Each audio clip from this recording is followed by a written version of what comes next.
Let's go. Tekken World Tour 2019. And baby, if you tune in live right now, you know what's about to go down. Majin Obama here with Mark, man. Giuna, talk to me. How y'all feeling today? I'm ready to go, man. I am very excited. Yep. We were already talking. We should have saved it for now. We started talking a little bit too much about what we think is going to happen in this top 8.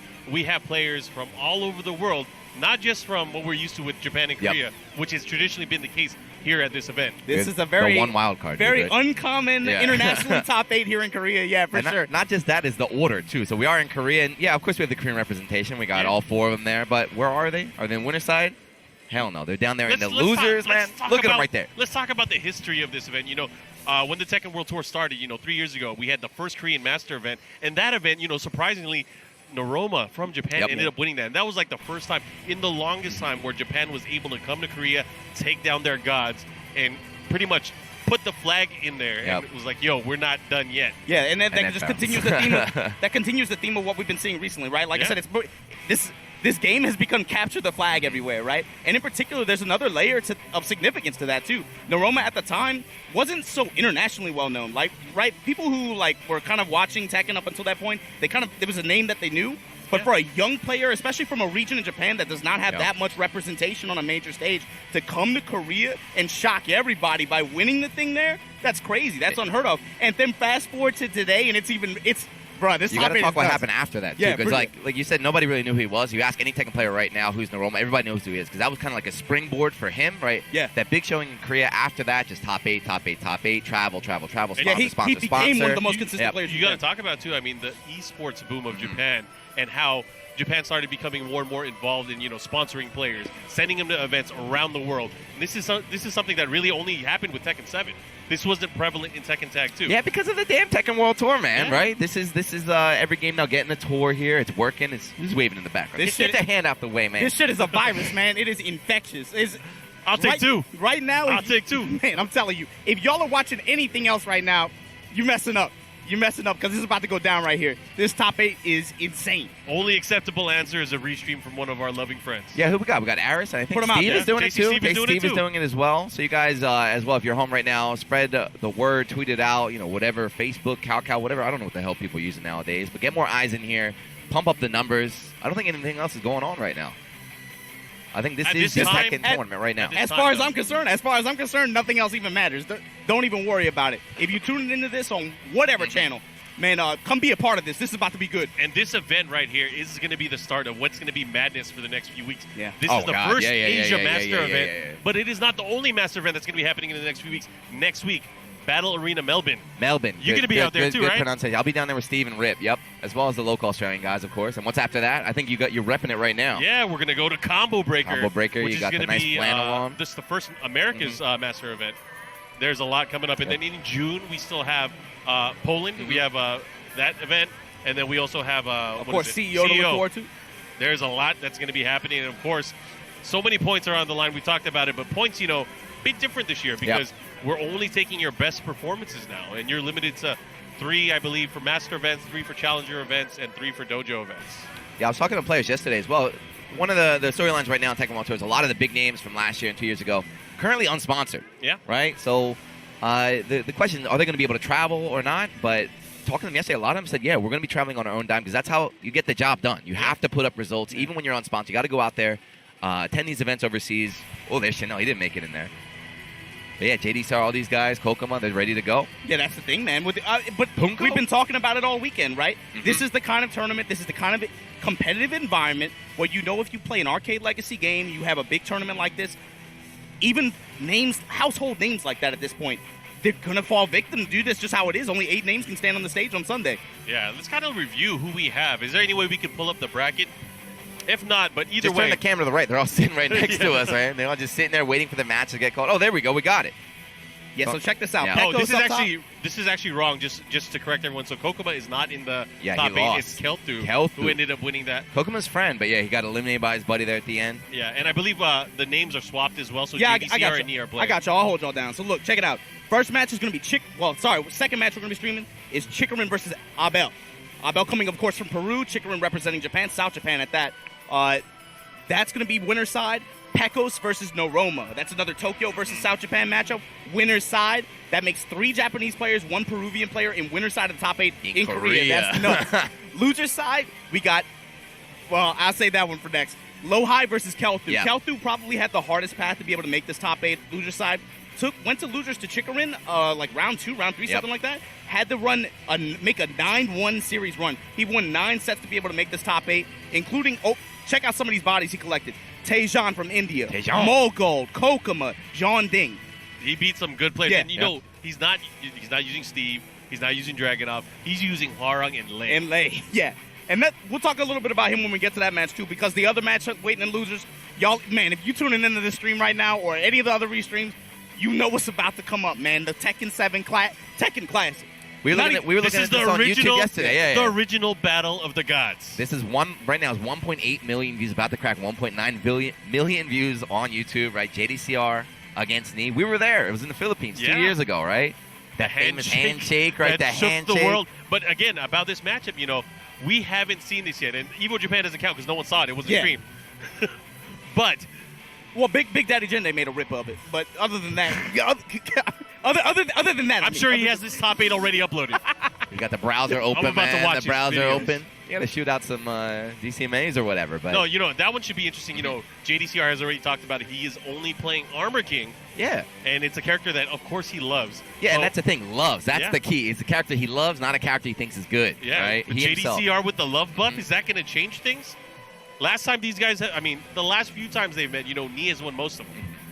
Knee has won most of them, and it's going to be interesting to see because last time when they played at Evo Japan, he ended up picking Steve initially, then he switched, and he ended up losing. Yeah, so the thing that's interesting about that, too, is if you go back to Tekken World Tour 2018 Finals, right, you saw kind of JDCR switching around, running Heihachi from top. And, of course, it's not strange, right? These are all previous names that he's had. Heihachi, whether it's Drag, whatever. But starting from this year, it felt like he made the commitment. He's like, you know what? I don't think this character is that strong, but I like this character. I love this character. And he's committed to Armor King. That's the big thing. He's willing to change his style to try to be able to find the winning pattern, too, is the big thing. And like every match yesterday he's playing, he lost, right? He was losing. He was getting murdered. And then you adapt it. Yeah. Settle it down. And just adapts it. And then it looked like a totally one-sided match by the end of that, too. And the big thing was Mark brought up Evo Japan, right? So Knee initially ran Devil Jin in that set, then switched to Steve at the end, and JDCR rolled him when he picked Steve, just punished him. So my question is, when they go into the matchup today, is Knee going to go into this matchup saying, I'm going to hard commit to DJ? Is he going to hard commit? He's been playing Steve mostly this weekend, right? Yeah. Does he hard commit to Steve? Does he hard commit to another character? Is he feeling somebody else? You brought a good point up, though, about how JDCR traditionally does lose to Devil Jin, right? Whether it's Knee, whether it's Kyudan. So I'm sure Knee knows that as well. Is he trying to send a message? He's just trying to win? We don't know. A lot of the players here have multiple characters, there must be so many layers in the Yeah. mindset for these matchups that these players have played over the years. And sometimes there's this thing like, I don't even need to use my main character. Yeah. I can beat you with this character. Sometimes that comes into play. People love lore and drama, so we are here. This event for the first time is at ROXnROLL Gaming. Of course, that's sponsor of Knee and Chanel and Puma and another player. But this is put on by them, and everyone knows, everyone wants to write on Reddit about the bad blood between the two groups. How many JDCR matches did we see on stream yesterday? Maybe 2? One. The one that we the had only to, one that we had to watch. Yeah? The final match of the day. No, we saw 2. No, because that was cameraman. That was the English stream with the hand camera. True. 0 matches were brought onto the stream. Oh, I see what you're getting at. I see what you're saying. They're trying to cut him out, rewrite history out here, but you can't dodge it right now. They're going to have to play on the main stage. Damn, that's dirty. Yeah, they did him dirty. That's what I'm saying. They did him dirty. They did him dirty. They were trying to get him on. They couldn't get him. I mean, to put it in perspective, JDCR even had a high path to get here too, right? Yeah. I had to go over what? Puma? Who else? Yep. That's one Rox victim. Fighting Spirit. Puma, Fighting Spirit. 2-1 over Nobi. Yep. He had to qualify. But then also, Taiheo rolled in that first game, put him in the RDC round 1, just like that. And then perfed in the third round. Then, like you said, just settled it down. Just adapted, and then he ran all the way back at the end. All right, these are the official brackets to make sure. Yeah, JDCR, Knee, LowHigh, Kelthu, Abel, Chikurin, Pekos. All right, we got it. We're ready. Oh, I can't wait. So, yeah, we're going to see some crazy matches. And let's talk about really the wild card. So, you know, the Peruvian player in top 8. Out of nowhere. Kind of unexpected. Out of nowhere. Abel went out to the mix-up as well. He didn't do as well as he wanted to. Obviously, he placed, I believe, in the top 32, but he ended up not making it into at least top 8. Not getting any points from that event, so that was obviously very rough.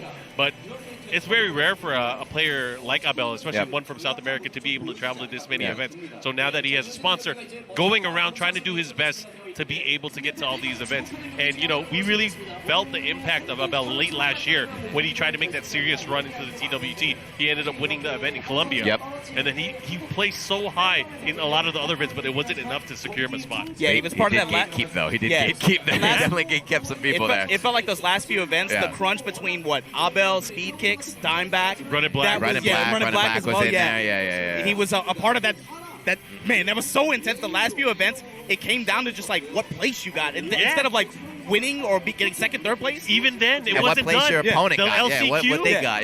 There was still the LCQ where these guys had to meet. Like, if I only beat this guy, I would have made it. Yeah, it turned into like NFL playoff scenarios, right? Where like you don't even control your own destiny sometimes. But that's a good sign, like, because this is this is the first premier or Masters event out here in Asia. It's still early in the tour, so getting out here early, getting points, he's a top 8 already guaranteed. Especially for a player like Abel, whose scene put him on his back, right? If you remember, South American scene, they raised money to be able to send him out to the LCQ towards the end of last year. This is big. Him being able to get in early on in the season like this, be able to make a top 8 stage, especially at an event like this, that's wild. For him to be able to accumulate some points here, that's got to put a smile on his face. That's the thing, too. The most important thing here, probably the hardest points for a lot of these players to get is the Master event points. Those are obviously going to be the most difficult.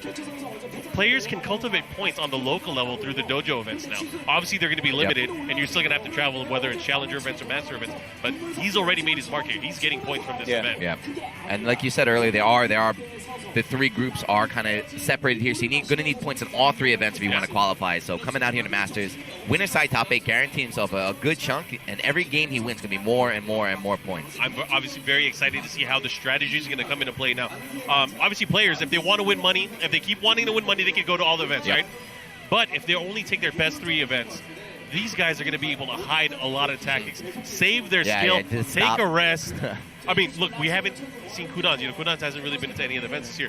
Obviously, he is the guy that's in the money right now as far as the Tekken World Tour. He won that major invitational event. 60K, right? God damn. That was obviously the biggest prize pool Tekken has ever seen.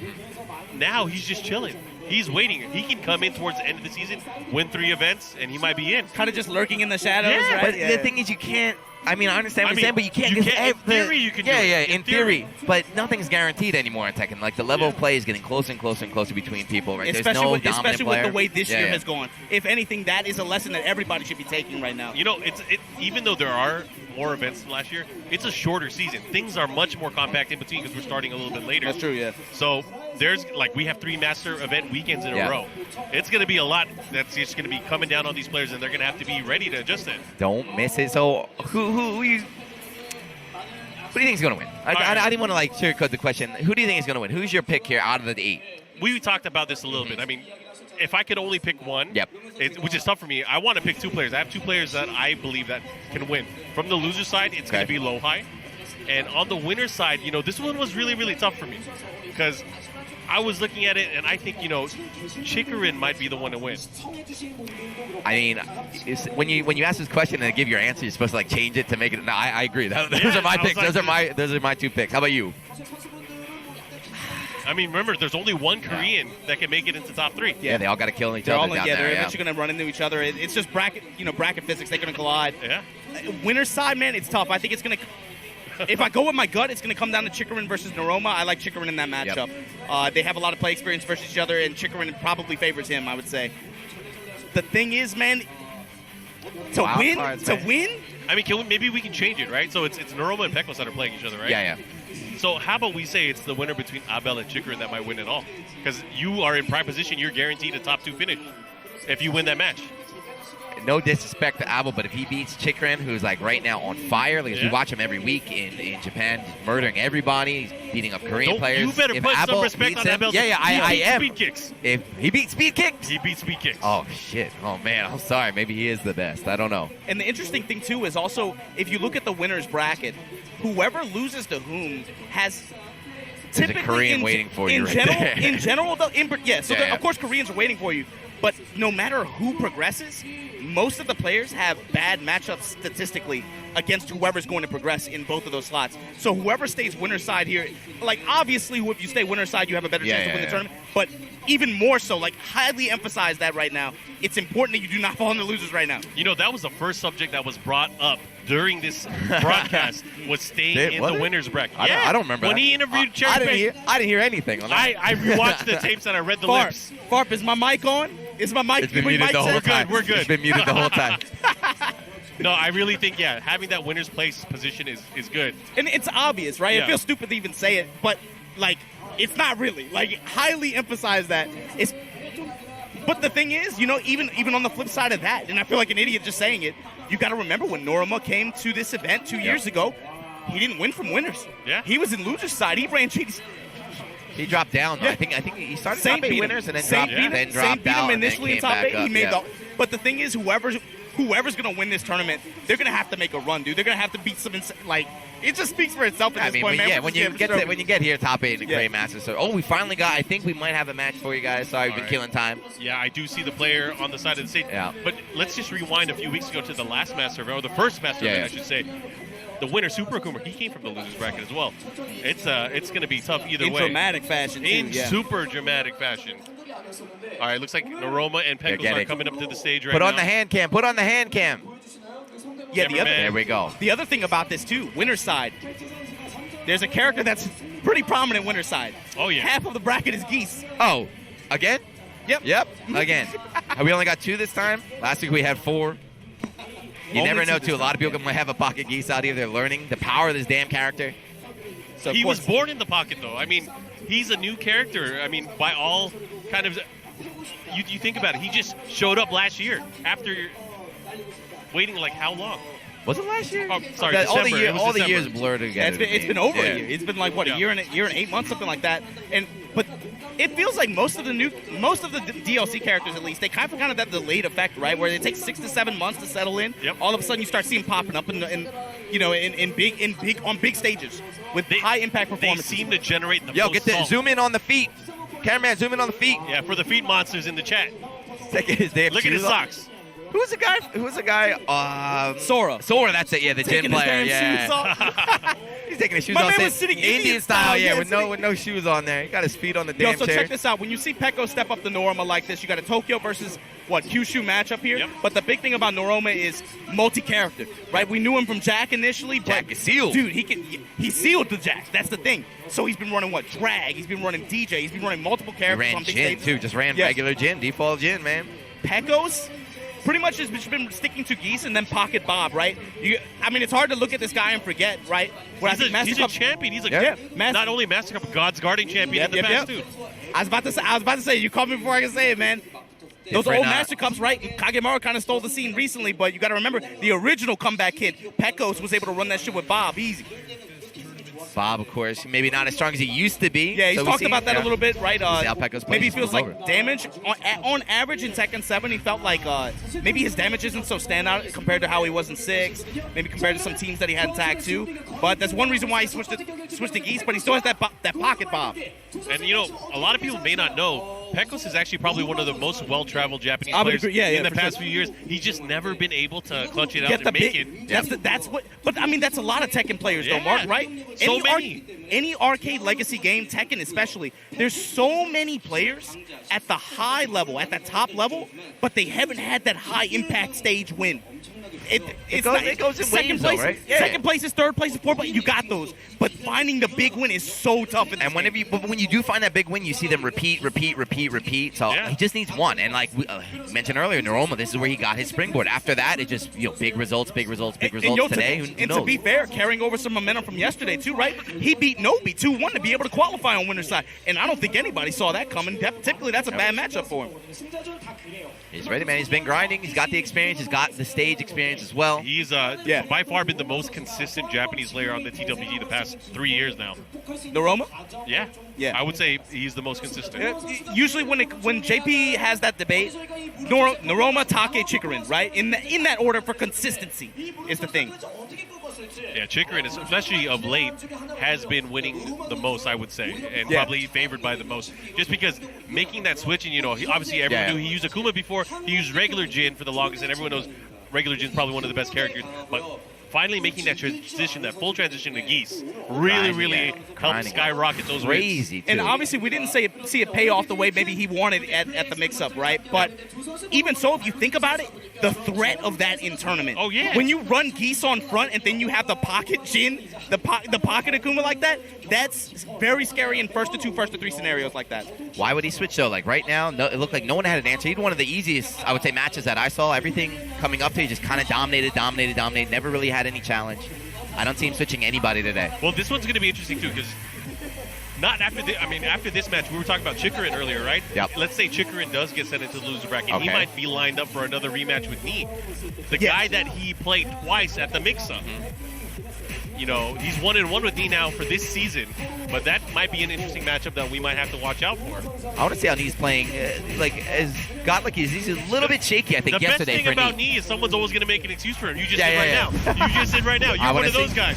He's not in good condition. He just played 100 matches in Osaka. Is he going to come out full force? We're going to get full power Knee today. He's on the stage. Look, he's got ROXnROLL. His team logos everywhere. His bosses are around here. Everyone's watching. He has to be. After everyone else got their minutes cut from the show yesterday, he has to be. They put him on there, camera after camera. So here, right now, we got a little bit of Pekos trying to get his headset working. Noroma does not care, though. Very rare. The other thing about this is, and we touched on it a little bit earlier, too, is the loser of this match has to play the winner of Kelthu and LowHigh. Both of these players probably have a bad matchup against LowHigh in particular. If you're looking for him to be able to make it through, I think most people will consider him the favorite in that matchup. I think Kelthu, especially if he's going to be using Lei in this tournament, which is probably going to do if he's not using Hwoarang, he's going to end up being a fan favorite because that guy plays. He definitely surprising Lei play, right? Not normally he's dancing and having fun out there. Agree or disagree, he's kind of the dark horse right now. I would say he's the darkest horse I've seen today. He beat Kokomon. That was kind of a surprise, right? John Ding as well was pretty big, but beating Kokomon to qualify for top 8 yesterday. And again, it was just even Kokomon couldn't believe it, man. He was just stunned. Wake up buttons. A very unorthodox play style. Just feels himself. But we'll see. Every player, again, coming in cold. The other thing I got to mention, too, like Kelthu had that long run yesterday, so he's constantly playing. He's warmed up. He's ready to go. It's a little bit different when you have that 24-hour break, right? Now you have to set it. You don't necessarily have the warm-up to lead into that. That's another thing, too, these hot-cold players, right? We still have the exciting headset check right now. Noroma looking into spaces. Let's get this over with. You talked about Kelthu benefiting from like being able to sit down and just run the sets like that.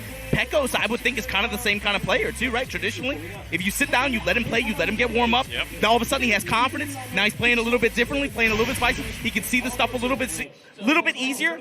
It's a little bit different though when you just set him down and ask him to run a set like this. All right, so here we go. We got the character select now. Is this button check or what? After all this time, we just going right into it? What's the character matchup is my question. Yo, put on the hand cam. Put on the hand cam. Hold on. Put on the hand cam. The seal is broken. Put on the hand cam real quick. He's like Tasty Steve when he takes off the arm beads. All right, I guess we're going. No button check.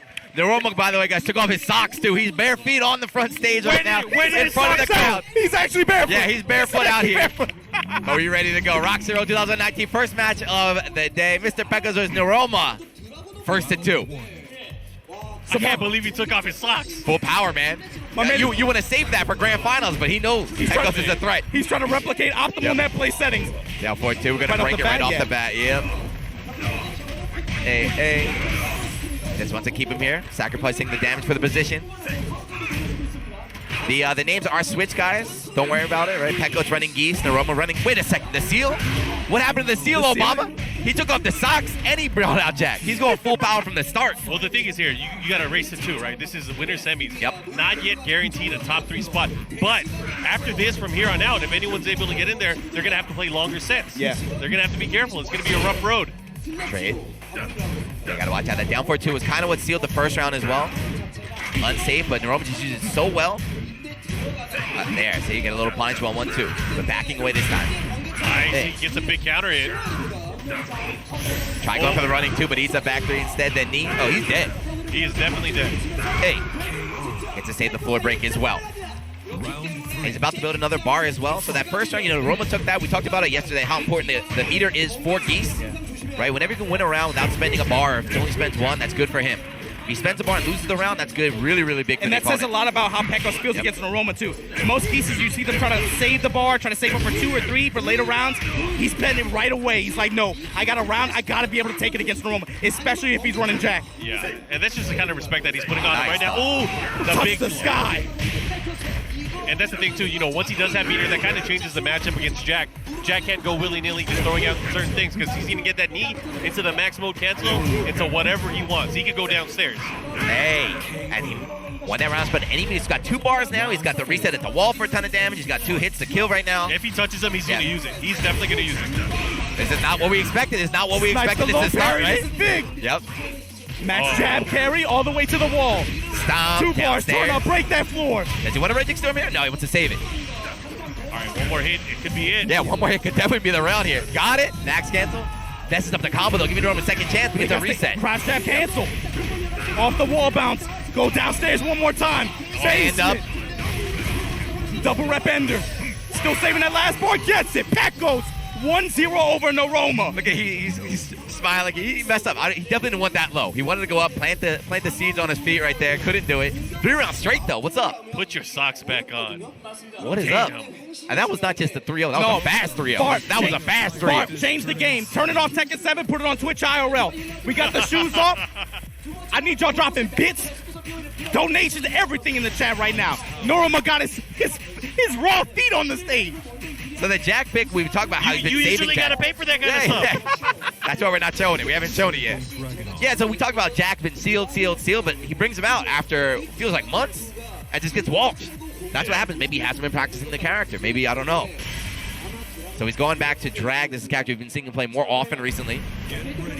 Pekos playing for dear life. He's stuck with Drag, though. Yeah, he's locked in. He locked in. He is stuck.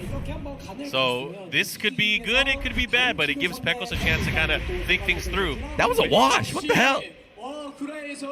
Jack was whack, man. Yeah, look, Pekos got too confident. He got Birdman hands going on right now. He's feeling it. He knows just one more game, 3 more rounds, and he's out there and win his final. And I don't think anybody really expected this either, dude. Typically, when they play this matchup, Noroma has heavy advantage, right? Both of these guys are pro license holders in Japan. They played numerous times in tournament settings.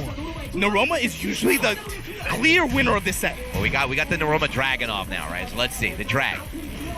He's locked in, like you said, is right. But again, this is the character's been doing the most work for him recently. Yeah, and I think maybe this is another telling of what the Japanese community, or what's happening in the Japanese community. I think it's safe to say that Geese is taking over, man. Yeah, man, he's the future. Geese is taking over. He's been here. This is my game now. King of Southtown, baby. King of Tekken 7. Side step. Gets a knockdown here. Pekos to Lively backing away, throwing out the Repukins, trying to keep Noroma out, and he ate 2 of them right there. Throw him off the building. Oh, here we go. Got the float. Double Repukin, that damage, and again, Pekos continuing his domination. Trades, that's it, 4 rounds straight. He's looking too strong right now. I feel like we haven't even been seeing like Geese. We haven't even seen any of the crazy Geese stuff yet. He's just outplaying Noroma every time. Nah, he's stuck in launch and return. It just makes it look at Noroma. Noroma is going in. He's playing aggressively movement-wise, but he's not making a commitment offensively. He's not doing anything, but a big counter hit there. Yeah, gets a full string. Good damage here. Noroma with the life lead for the first time in this set, I'm going to say.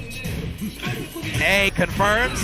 And that's probably what he's scared of. That's exactly, I think, what he's afraid of. But now, close to another meter as well. Second hit did not connect, though. Very fortunate. Noroma able to roll out. Pekos, though, that one touch takes the life lead. Get off.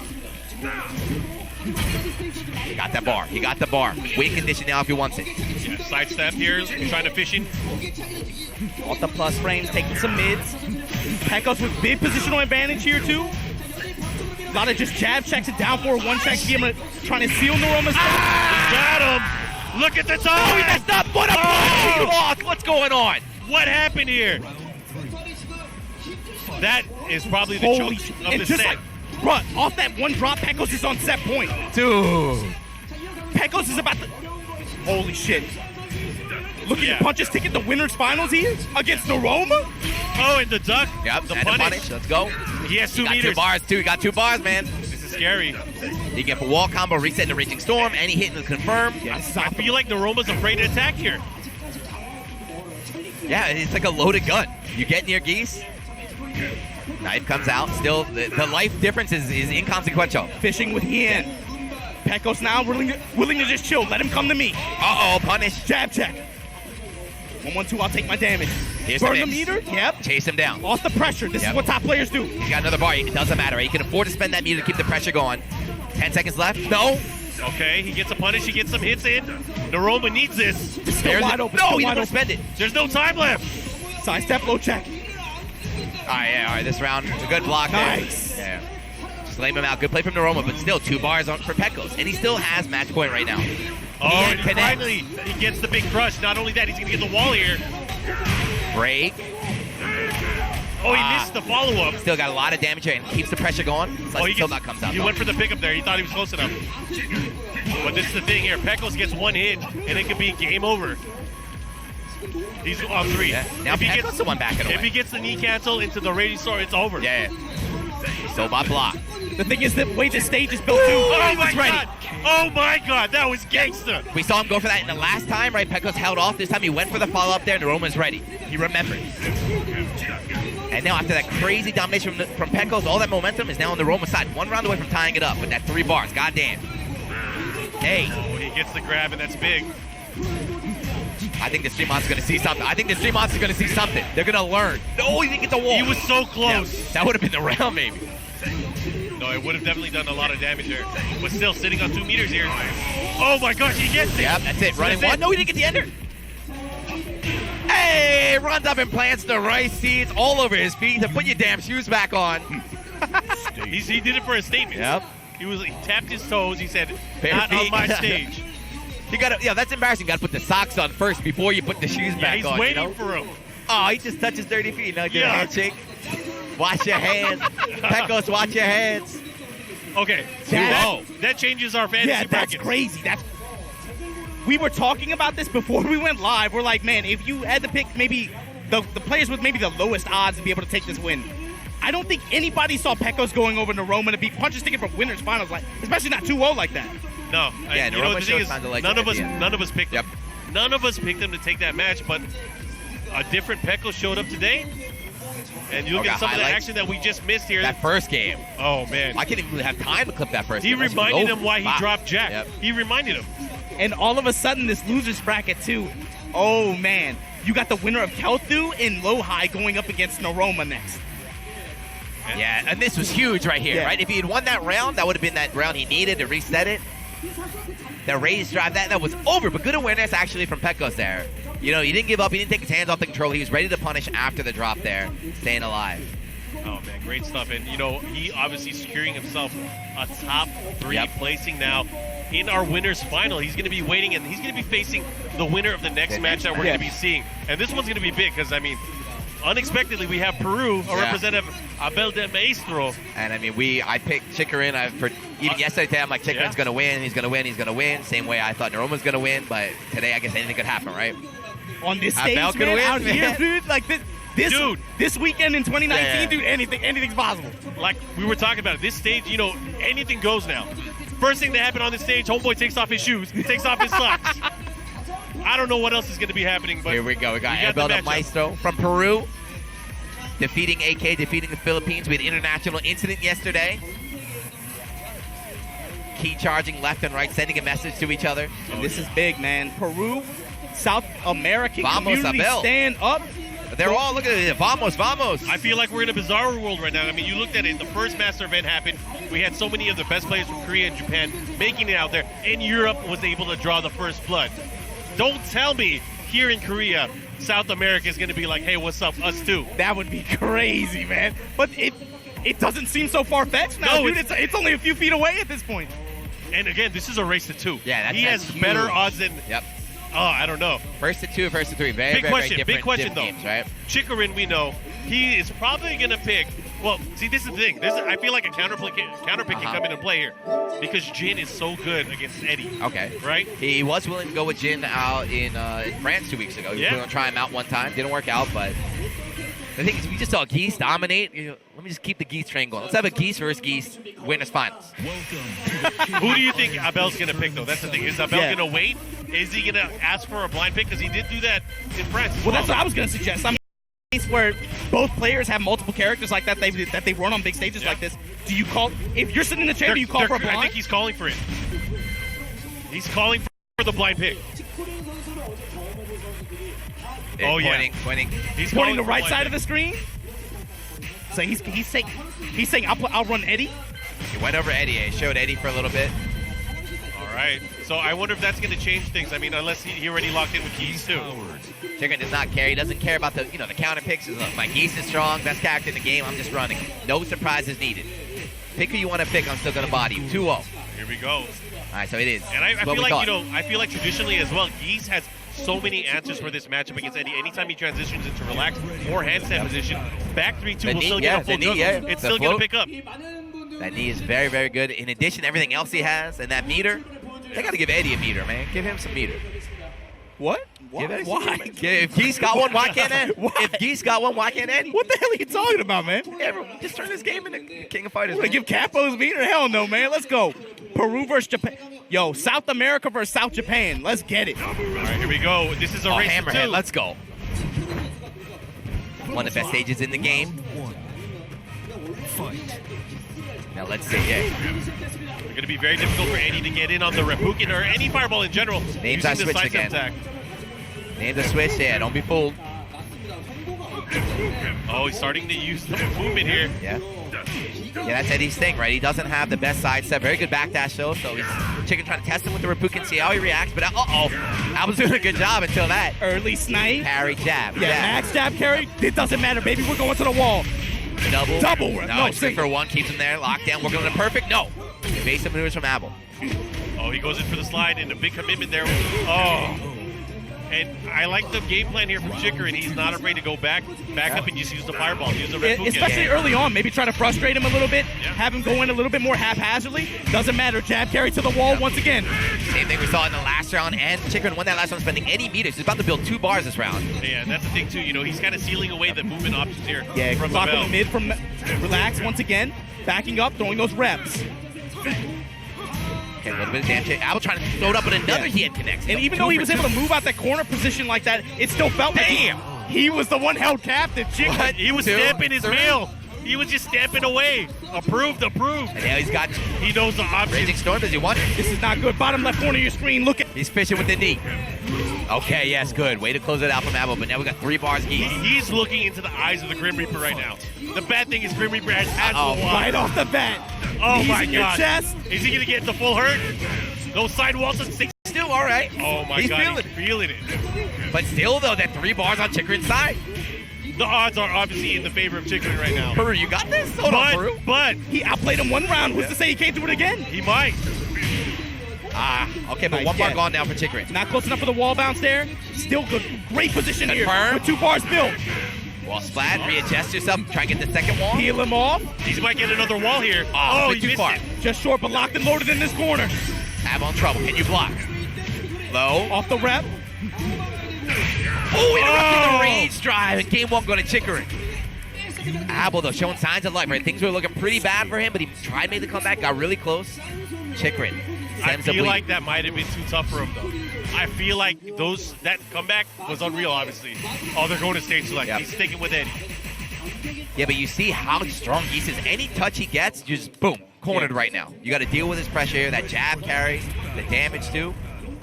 And so this brings it back to what you were saying earlier too, Mark. At this point, if he goes for a stage pick here, he's committed to Eddy. That heavy advantage for Chikurin. Because like you said, he still has the pocket G. What, a Mishima building? Wait, are they talking? What's going on? He just wanted to holla at her, that's all. Yo, girl. I see what he's doing. He's trying to secure the tournament. You got a Twitter account? He's trying to show her his check mark. Arturo Sanchez tag, but here we go. 1-0, yeah. Chikurin only needs 1 more. 1 more, and he's in winners finals with Pekos. Good float out the Hien. Oh, and a nice punish. I like that. Knowing that he's not able to get a launch, he goes for the running 1. Reppuken again. Yeah, we watch Chikurin a lot. He's using a lot more Reppukens in this matchup than we see traditionally against some other characters. This is strategy against Eddy. Look, even though he sidestepped, he still got tagged. And that's the thing with Eddy, too. He doesn't have that many things that can jump over the fireballs either. Whoa, look at that conversion. Didn't quite get the wall, but got awfully close and still with the life lead again. And the pressure staying on Chikurin. Nice. Running elbow again. That's the, even if he doesn't get the wall, it's the positioning afterwards. Low too. parry. Yeah. Oh, he tried to realign himself a bit too slow. Had to spend one. Abel, if you can win this round, this is big. Grab. Oh, he missed the second hit. Off the range there, but time going to become a factor as well. Ticking down, 5. Yep. Takes his 1-1-2. Doesn't have to commit to anything now. Round over. Kind of checkmate right there. Yeah. Only thing he could have done it was maybe a raw rage hour, but yeah, Chikurin, first round. We're getting closer and closer to a double Geese. Yes, let's go Geese. Let's go Geese. And again, Abel trying to maneuver his way in. Yeah, showing a lot of step left now. Not trying to get zoned out by those reps. Max jab carry once again. Come on. We always touch the wall. Come on. Jab, jab, jab, jab, jab. Oh, he caught him. Couldn't make the adjustment. But this is a good chance for Abel right now. Back to the wall for Chikurin. Oh my gosh, the pressure. And this shows so much about Chikurin's comfort level. When he's willing to just burn meter on pressure, he's like, man, I'm feeling good. Not even trying to save the bar. Give me my damage. Give me my pressure. Rakugan just trying to land one. Just run up, plant the seeds, and match point Chikurin. It was still in the last game, too. Abel made the comeback. A low parry, not how you want to start, though.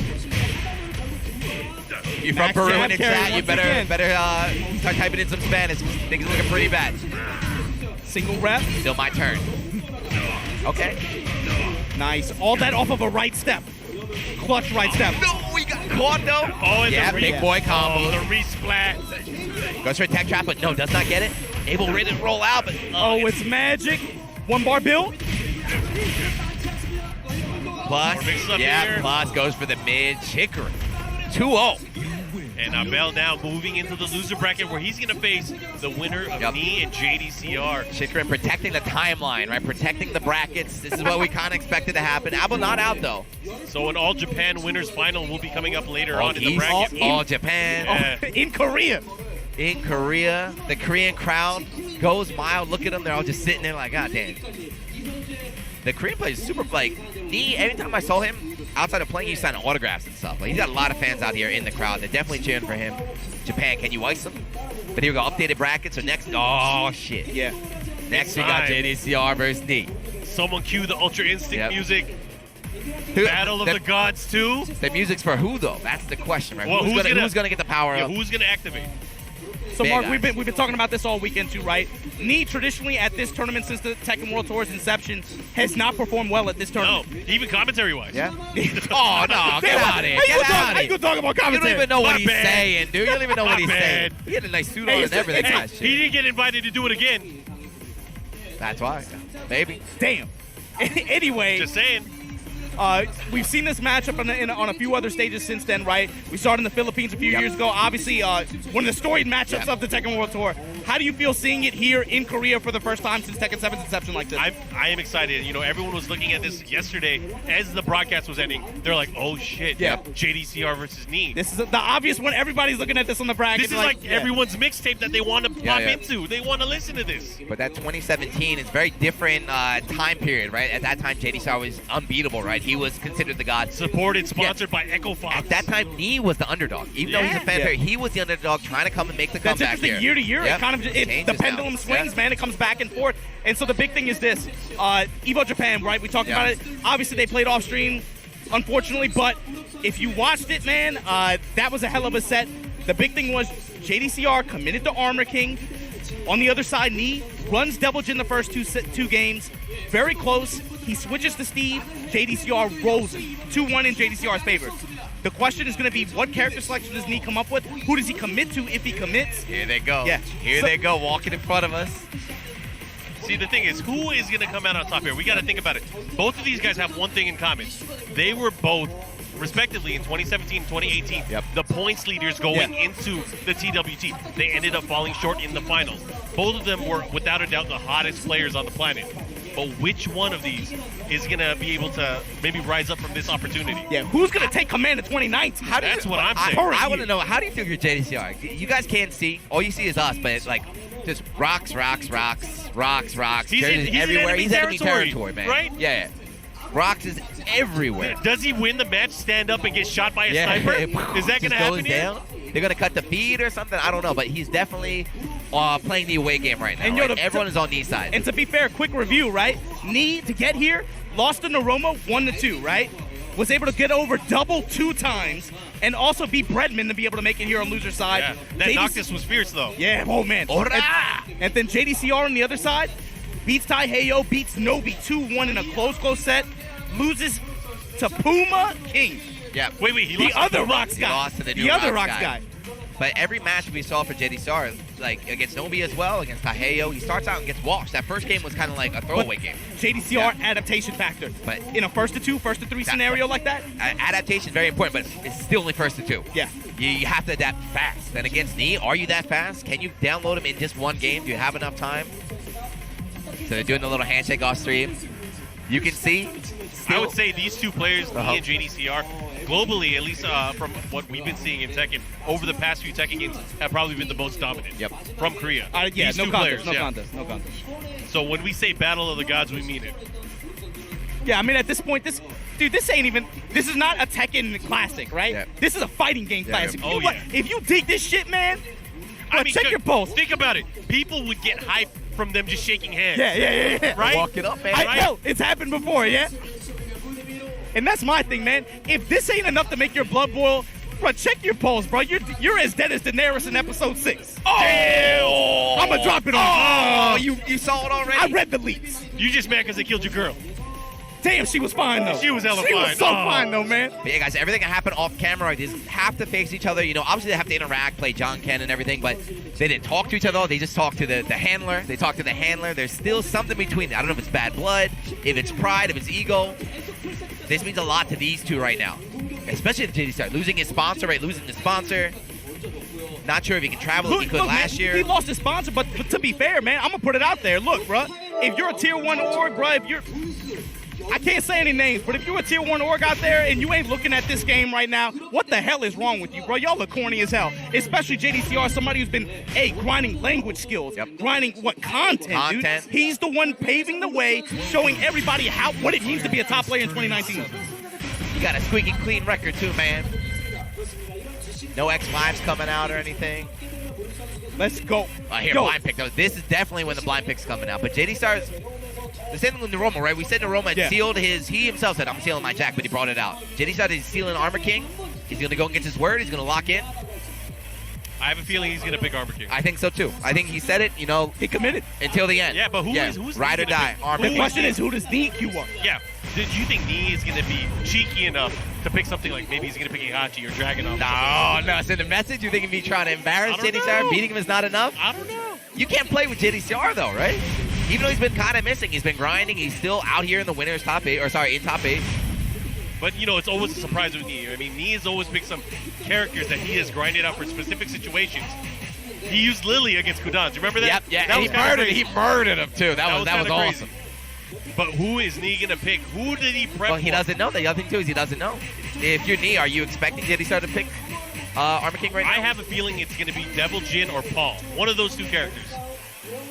Yesterday, mainly Devil Jin's regular Jin? No. Oh, my gosh. Not one of those. Is he one of those guys? No. They're still thinking. They're still doing the button checks. But yeah, once again, guys, this is going to be big. Right now, so spread the word. Get people in here. Share. We got JDCR versus Knee. The run back on the Tekken World Tour. Let's go, man. I know it's 2019. Y'all talking about Avengers. This is Civil War right here. Knee versus JDCR. Fighting for the tournament. Civil War. It's an Iron Man chair and a Captain I was America just chair. about to say that. They even got the chairs up there, man. When you got the branding playing along with you, let's go. I always knew JDCR was Iron Man. He's got the tech. Knee, though, he's the hero. The hero of people out here. No spoilers on that movie, please. All right. All right. You just ruined Game of Thrones for everyone. I'm just saying the director said it's spoiler-free season now. Oh, the statute of limitations is up? It's up. So I hope JDCR survives. Yeah, me too, man. Me too. All right, looks like JDCR is just waiting on Armor King. Let's go. Captain Knee. Iron JDCR. What's the picks, though? Oh, man. This is... Okay. This is what we expected. Let's go. This is what we expected here. All right, so Mark, check this out. Armor King versus DJ like this. You said before, DJ traditionally gives JDCR a little bit of trouble. If you watch the Evo Japan matches that these two played in the same character matchup, JDCR, heavy emphasis on wave pressure, heavy emphasis on jab pressure to be able to realign, seal knee step, but also CD while standing 4, down forward 1s, down 4 checks. To set up, they're really going to play a very strong poking game. What are you looking for in this matchup on Knee's side to be able to counter that? Knee's ability to actually press a button. Knee is always waiting for a reaction. He's always waiting. Right. You know, JDCR is going to wave dash in his face all day, and he's not going to do anything until a button comes out. And here we got it. We're going to see. Oh, and this is the perfect place to see it. This is it. How the movement's going to come into play. Neutral pokes and buttons, man. There you see the wall standing 4 right off the bat. Oh, and you know, one of the things that Knee has always talked about in the past, he said he never liked JDCR style and how he played Tekken. He was always annoyed by how, block, oh my yes. God. Right off the bat, big launch. That was the big punish. Yep. But he always mentioned that he didn't like how JDCR would go for a low attack, run away. Go for a low attack, run away. But Knee, I feel like, has started to adopt that kind of style in Tekken 7. The hit and run. But here we go now. JDCR the one backing away. Neither one going in. He's doing it right now. He's trying poke. to use that style against them. Yeah, so the back dash, and you got the little fuzzy duck in there as well, avoiding the high. Likely, Knee's backing off. Yeah, and you see a lot of the threats that JDCR talked about with this character. We said it earlier, he doesn't think that he's that strong. The difficulty with Armor King, there you go, eats the sweep, is setting up for plus frame situations. He does not have that many attacks to be able to build up frame advantage. Sweep again. And I feel like it's a weakness, especially in this stage, because there's no wall to back him up. But Knee is making this comeback. You see that? First sweep comes out, JDCR blocks it, murders it for it. He says, I don't care, 2 more. The big thing is, though, is for JDCR to be able to hover in the range, be able to bob and weave, poke back and forth with Knee in that headbutt range where he can build up plus frames. But here we go. Both players hesitant right now. Neither player with the lead. Dash, dash, dash. No buttons pressed at all. That's what I like to see. This is real Tekken. No snakeage anywhere inside Obama. Look at that. Dude, it's crazy. Did you see that? Here we go. He tried to whip punish the throw with the up 4. Try going for max damage, but a bit too slow. Gets punished for his punish attempt. And the drop plus frames. Side set doesn't press a button. Low parry off the bat. JDCR now. Momentum building.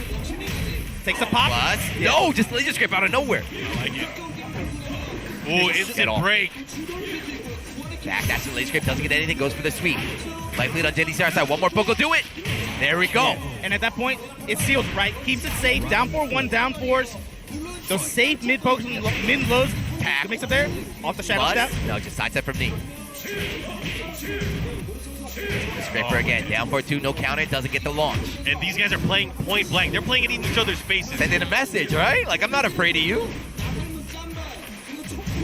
Going in. Nice block while standing for punish. And the poke. Just poke, poke, poke. One of these classic Tekken rounds with no combos. And that's the thing, too. You know, both of these players come from an age in Korea of Tekken play where they are used to fighting against Mishimas, and they can avoid this kind of crazy stuff up close. I mean, you still got to treat Armor King as sort of a pseudo Mishima, right? He has the ability to just pop out the God Fist. Oh my God, the hot kick. Why would you do that? Game 1, JDCR. What, like, what? Poke, poke, poke, reserve, reserve, reserve. Run up, hop kick. Close out the round there. Just surprised. A little bit of sense of a little safety there, and then go ham. And kind of similar to the Evo Japan match, too, right? In that set, you saw very little, like, big risk commitments like that. I think he did hop kick maybe 2 times the entire set. That was the one, and then I was on one. I think that was the only one. That's the only one I remember. Got to pull out your tricks when you need to close out the round. So Knee locked in with Devil Jin, but he switched the stage here. We're going to the church. Yeah, you know, this match, this set between these two, even though this isn't finals, this is a big thing because not only that, the players after this, the people that are making comments on YouTube, they're gonna run with this. And this is, by the way, guys, this is losers. There's no chance. Yeah. There's no chance for a run back. You can't be like, oh, I'm gonna get you in the run back. Whoever loses is eliminated. The first person of the day out. Will it be Knee at his own tournament? Damn, never mind. Let's work it out. Off the electric. Gets the wall off. JDCR on the wall. 50%, nice combo from And this is going to be the big difference in the matchup now. Because the wall is in play, Devil Jin going to be much more dangerous. But in the same token, JDCR is not going to be a slouch. In particular, if he gets that left side set up right because of laser cannon, laser scraper. Oh, yeah. No room to move. He can trap him there, just like this. He's in this situation where he can't avoid anything. Got the wall, and it wasn't up. Yep. Wasn't sure he was going to hit the wall, but he got it. It's more than enough. And JDCR, he stole that round, right? He was fully dominating. He had life lead, had positioning. JDCR just closes it, though. Running Rave Kick on Oki. While standing forward, JDCR, he loves CD Sidestep launch. Dark Upper. Don't forget, I got a God Fist too. He's been sidestepping left a lot and actually getting JDCR the whip, just unable to punish. Finally gets a punish here. We got a lot more than that, though. I have a feeling, you know, JDCR, he's feeling confident in the matchup. I think he's going to start going for some risk here. We're going to start seeing more hell sweeps. You got to do something. You got to do something, definitely. Just a little bit late. God, this comes out. 1-1-2. Laser on down. One more, and there we go. Steel pedal closed out. Hit him while he's down. Send a message. Waver. Oh, man. Love that shit, man. Waver right back. Just keep getting that position. Once it stay mid-screen. Hell sweep comes out, like you said, Mark. Didn't connect. Trying to find these situations where he can use it. He is in good wall position right now, but still having the ability to move. Here comes Knee. Knee is starting to use the hell sweep. He's starting to let JDCR know he's not afraid to use it. It is a big risk, of course, right? My gosh. 2 in a row. A lot of damage, but JDCR just needs to block one, right? And then you even it up. You got that balcony, too. Oh, I mixed it up. Trying to make $60,000 out of it. What you doing with that mix-up? Cute on special. Baby. Electric gets interrupted. JDCR with another grab. Finally gets one. Oh, he's going to choke him out. Put him to sleep. Oh, grab the leg. Ouch. And you get a little follow-up after that. Necktie, able to pass out, take that damage. Mid. Lock him and load him in his corner. 1, 2, 3. Those down forward one checks, man. Nothing fancy, right? Like his video, one jab, just one poke here. It's just about locking down his movement, right? He knows that he wants to step. He's looking for a lot of those high-impact steps. JDCR's not giving him big buttons to be able to whip punish. This is going to be a big problem, too, because, you know, there's a lot of pressure now on Knee. He's going to feel obligated to have to go for the mix-up in his favor. Maybe the hell sweep. We might see it a bit more, but I think JDCR might be ready for it. Life lead on JDCR's side, every little bit. ROXnROLL Korea 2019, his own tournament. Gets the wall. Got it. Terry got it. Hey, Knee's in trouble. Mid again, interrupted. 2-0, JDCR over Knee. God damn. Now this is what we got to see. Are they going to handshake? What's the reaction between the players? There we go. The nod. That's all you need. That's all you need. JDCR made that look easy, right? So that queues up on loser's side. JDCR moving on versus Abel. Oh, man. And here we go. Korea versus Peru. The thing is, these two have played before, right? Yep. And Abel's one of the few people who's been able to beat JDCR in a Grand Finals event. He's beaten him in tournament before. Yeah. Man, that should have been first to 3. I need more than that. Let's not start that discussion. We might be here all day. That's good, though. We mentioned earlier, like, so every match JDCR played is shaky start. Yeah. Like, shaky start, had to dab back to the wall. This time but he's dominating. He did dominate. From start. Yeah. Start to finish. If he plays like that for the rest of the day, like that, who knows? Well, that's the thing, too. So many killers here in this top 8. Even coming in from the loser side, they can win the tournament. Well, I don't know about this next matchup. This is the one that we kind of wrote off. Oh, this is the wild card? This is the wild card. And one of the players in particular, card? I mean, I'm not going to doubt the current Evo champion. I'm never going to doubt that guy, right? Yep. Hard to bet against. Hard to bet against him. But he's going up against someone that's using Lei in the tournament. Yep.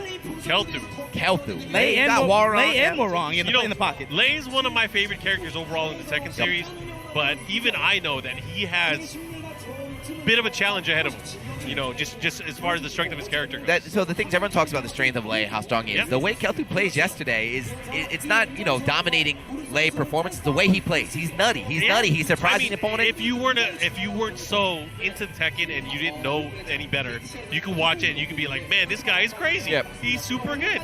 And I really think he really displayed that yesterday when he was showing that it takes more than just a character. He was playing the players, and he was playing them to a team. Psyching them out, dancing around the stage, making them come to him, and then punishing when they do. And so in particular, right, long-time Hwoarang players especially, this is a name that maybe if you've been playing this game for a long time, especially since Tekken 5 DR, this is a name you might recognize. He's actually been playing that character for a long time. But the other thing is this. He's been playing multiple games, too, over the years. He's actually not so well-traveled, but he's been to a few Master Cups and made top 8 ones with a lot of his teammates there. But this dude's been playing everything under the sun, man. I didn't know about him. I talked to a few people about him. Dude, he's been playing Melty Blood, Guilty Gear, Blaze Blue. He's playing all these games in competitive settings. You bring it back to your main game, Tekken. see what happens, dude. Look at the way he was able to play this weekend. Dude, look at these names that he went over. Dude, over John Ding, over Tejan, over Mogul, over Kokoma to seal his path here. This dude can play fighting games, dude. He's here. Yeah, he's friends, too, with all the guys. It's not just some dude that showed up out of nowhere. He's OG Tekken player. Just might not travel so much overseas, but that's the beauty of Tekken World Tour, right? You bring out these new names to us, at least in the West. That's the beauty of these Masters events out here in Asia, where a lot of those players, that's the story with a lot of these players, right? We've been talking about it all weekend. The landmines, these players who are exceptionally strong, but maybe you're not so familiar with them on the global stage because they haven't had the opportunities that maybe some other players have. And then look what happens. It's going to happen no matter what the game is, what the stage is. One of them's going to sneak in. In the past, this event has really been a launching ground for players to have more opportunities. I wouldn't be surprised if more people pay attention. They see players like Kelthu, and he has maybe more opportunities. I mean, we were talking about there's a master event next weekend. There's one the week after that. There's a lot of stuff that's happening in the near future. Back master events. You guys got a lot of Tekken coming at you. Right, we got replays from that last match. Let's look at some of that action. Actually, from the matches up until now, Chikurin over Abel, and the story about this, positional advantages on this Hammerhead stage. He had Abel locked up in that corner like Akon the entire time. Well, it does take one touch, and you're in the corner. And he was not letting him out, man. I'm playing for my life out here. That's a different black guy. That's okay. That's okay. I know. Mildly racist. Max jab carry every single time, whether it was on Violet System or Hammerhead. Back to this knee versus JDCR set. And like you said earlier, right, we're used to seeing knee, maybe JDCR start out a little bit slow, lose that first game, then settle it down, adapt. This time against knee, dude, he was on fire from start to finish. The mid close right here. There, that was big, right? He ducked the start, trying for max damage punish there, but instead, he's able to block punish. I like how JDCR played that matchup. He really made Knee play his game. And I think he was able to take that. The way that he closed out almost every single round towards the end, it was just down forward one, down forward one. In his face. The same way. In his face here. Never had to go to the low. Never had to go for any other mix-up. Yep. And that's the thing, too. He was always talking about how he feels Armor King's lows were not the best. They didn't do enough damage and he give enough plus frames. He didn't even have to use them. And I feel like he created that mind game on his own to pressure the opponents. It's really it's all about the interactions in that 0 to 1 range, right? Checking in with the safest mid option, the safest low option, really just keeping it as low risk as possible, aside from a few dark uppers and that one hop kick that worked out. It's crazy, too, because that range when they're playing it, that's not easy. I try to do that online, I'm going to get hop kicked. I'm going to get killed. You gotta kick them. You gotta kick the router, Mark. You gotta kick the router, pull the plug. That was the hop kick. You saw that at the very end. Actually, he tried going for the hop kick. He got interrupted by the down 4-1. And so again, bring it back to Kelthu here. Remember, this guy out of everybody in this top 8 had the hardest path here. He had to win 9 sets in Korea. 9 sets to make it here on loser side. You're wondering where Kokoma is? This guy put him in the grave. So here we go. Yesterday, we said 9 sets, like you said, warmed up. He's ready to go. Everyone's coming in cold today. There was no warm-up sessions out here. Players coming in cold. Baby, you coming in cold against LowHigh Evo champion like this? That's nuts. LowHigh going with Shaheen. So yesterday he actually did bring out the law, but today just sticking with Shaheen. This is a treat, though. I mean, we've never really seen Lei in a top 8 for a master event, really, on the TWT. Obviously, he was just released not too long ago last year. One of the newer characters. So let's see how he does here. Okay, early throw, get off me, don't touch me. Throw breaks early on here. Yeah, he's fighting the Evo champion, but he's trying to make a statement here. Lei wasn't available at Evo. He's trying to run him up. So you see it right there, LowHigh showed the crouch there, and Kelthu crouch as well. That's data for LowHigh now. Recognize he's going to look for the slide. He might be going for some mids. Gets the wall. Hey. Cash out, take your damage. Kelthu just in rage now. Block, that's going to be the round. Yep. LowHigh ready for it. Yeah, big risk on this sweep, trying to make a comeback, but LowHigh not falling for any of these gimmicks here. Oh, yeah, you got to kind of live and die by it. I mean, things like the rape sweep, probably his best slow, but it's also one of his most punishable, too. Backing away in here. Kelthu's going to start dancing. Yeah, starting to dance now.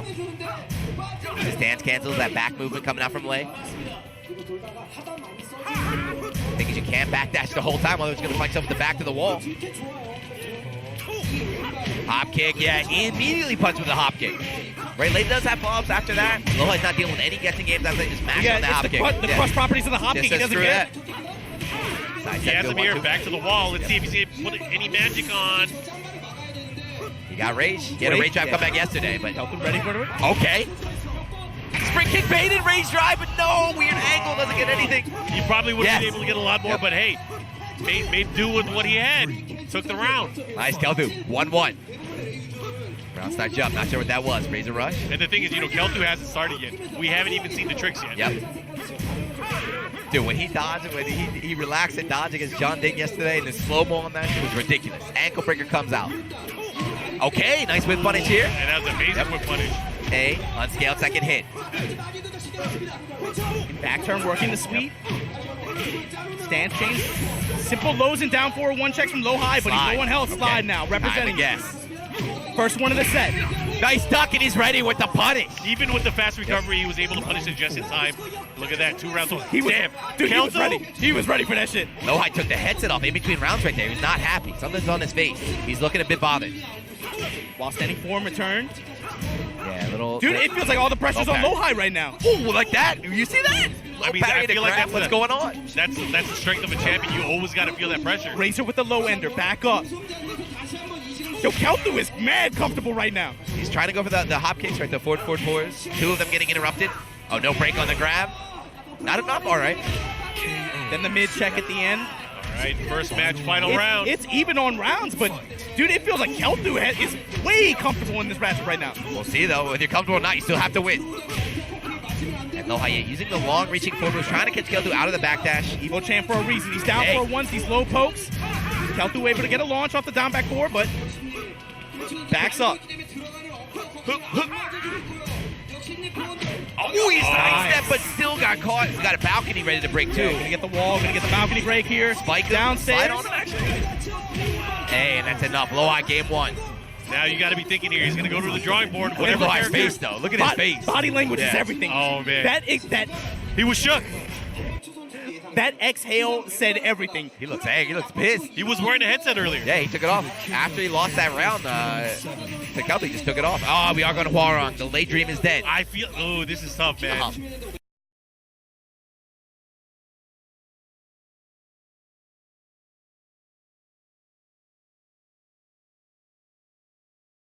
I feel like this is suicide. Yeah, he's going to have to do 2, right? You locked in. When you pick this character, you have to lock in. You got to be confident enough that you can win 2 in a row against LowHigh. I mean, he didn't. Why do you think he would want to go to that? I felt like he played that late match really well. The final round. Yeah, went the final round. I'm sure he has something planned here. But the scary thing is, I mean, he's using Hwoarang. Hwoarang is one of those characters where, I mean, that first match and the way that LowHigh plays, he plays very compact. He waits for those openings. He'll get the hop kick. He'll get the slide whenever there's a whip. Hwoarang has so much wind up on a lot of his best moves.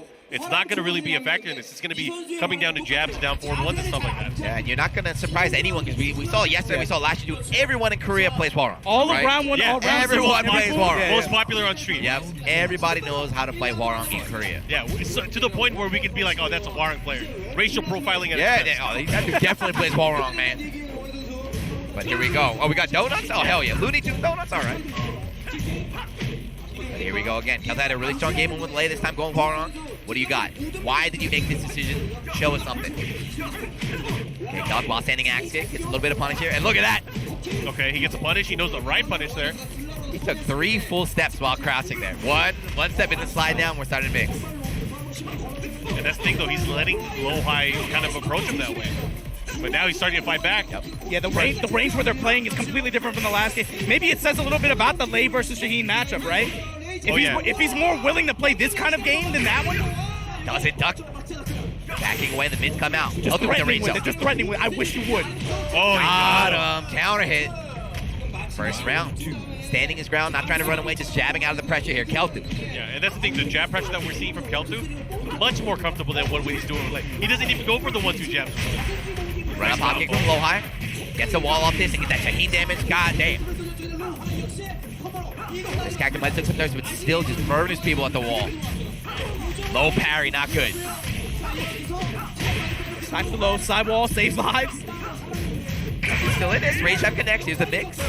Stomp. Get some damage. Another stomp. He said how long he was crouching before the stomp came out. He knew. You know you're going to go low.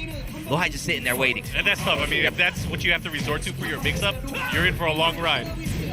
Skyrocket comes out, blocked by LowHigh. Yeah, you're right about Kelthu playing a bit reserved for Hwoarang. Saw some guys going nutty yesterday. Yeah, definitely different. Playing at a different. Well, I mean, it's LowHigh. It's Evo champion. You're gonna have to be able to play at a different tempo. And that's part of LowHigh's strength too, man. He can play from behind. Okay, we get the counter. It's Screw. Gets the wall here. This is big. He has an opportunity. He gets the grab. Bad position. Yeah, goes for the wrong grab, though, right? Puts himself with his back to the wall. Ouch. Nice crush at the wall.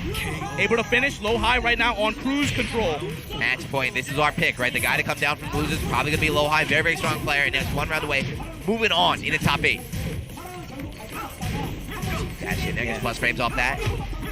Keeping up the pressure. Not really fishing for anything big.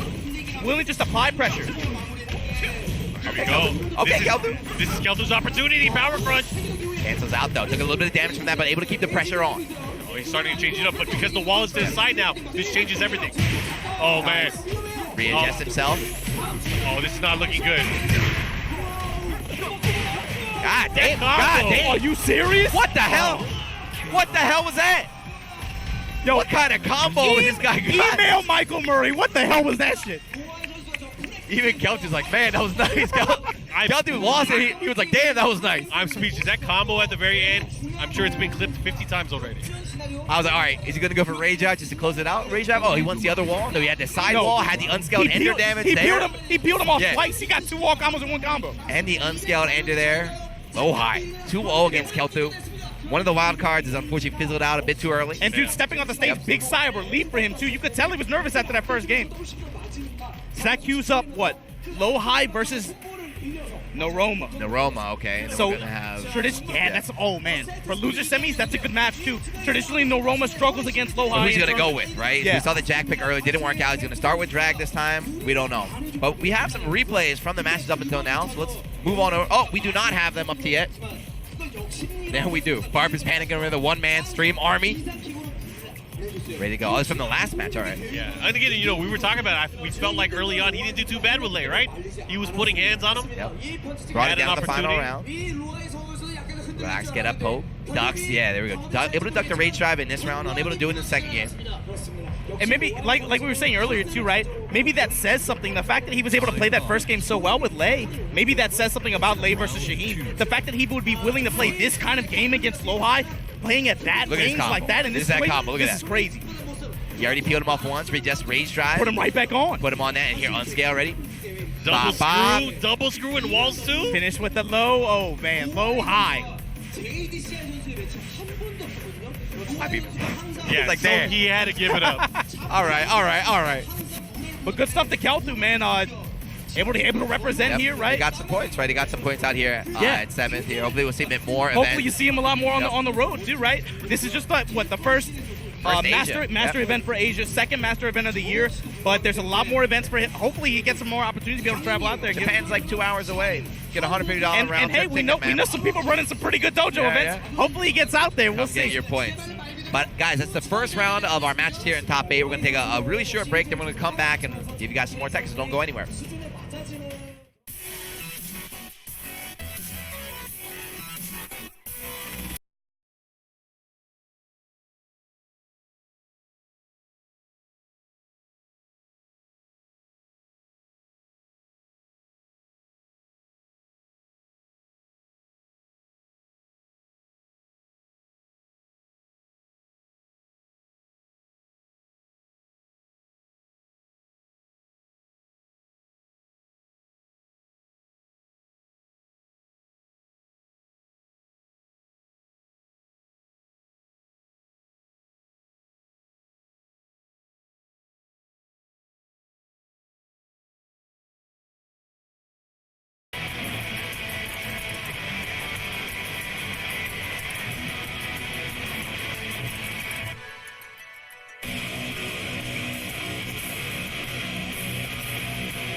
Uh-oh. Uh-oh. Who was it? Who was no it? signal, but you guys can hear us, right? Who was it? I thought we were bringing it in. What happened? Who was it? Who did it? Somebody stepped on the cable. It was me. He was pissed. That's what Did happened, they unplug JDCR. JDCR should have won. Is that the TOs cut the cam? Tournament is Uh-oh. over. TOs cut the feed? Sorry, guys. Well- We told you something would happen out here. You guys can't see us, but I'm sure you can hear us. But welcome back. This is the ROXnROLL Esports Festival. Now, top 8 resuming soon. We got the emergency tech here. What happened? I don't know, man.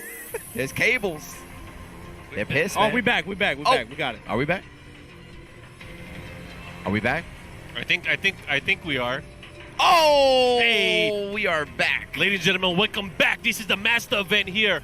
Tekken World Tour 2019. My name is Mark. I'm here with Obama and Giuna. And we've already been through about half of what we see here on the top 8. And we're going to be coming up with our winners finals next. And that should be a banger. Yep. It's going to be Geese Hour. Yes, what we see in Japan almost every week, right? Geese against Geese. Pretty Sometimes, routine at this point, yeah. First to 3. Yep. Right? We every week we have to talk about how strong this character is. He kind of breaks the rules of Tekken. He's got the meter down there. Well, Carries over between the he's rounds. not a Tekken character. Yeah, That's why. And that's why. Pekos, though, Sekai, right? he's a regular at Fighting Tuesdays, Yeah, right? sure. Comes out all the time, yeah.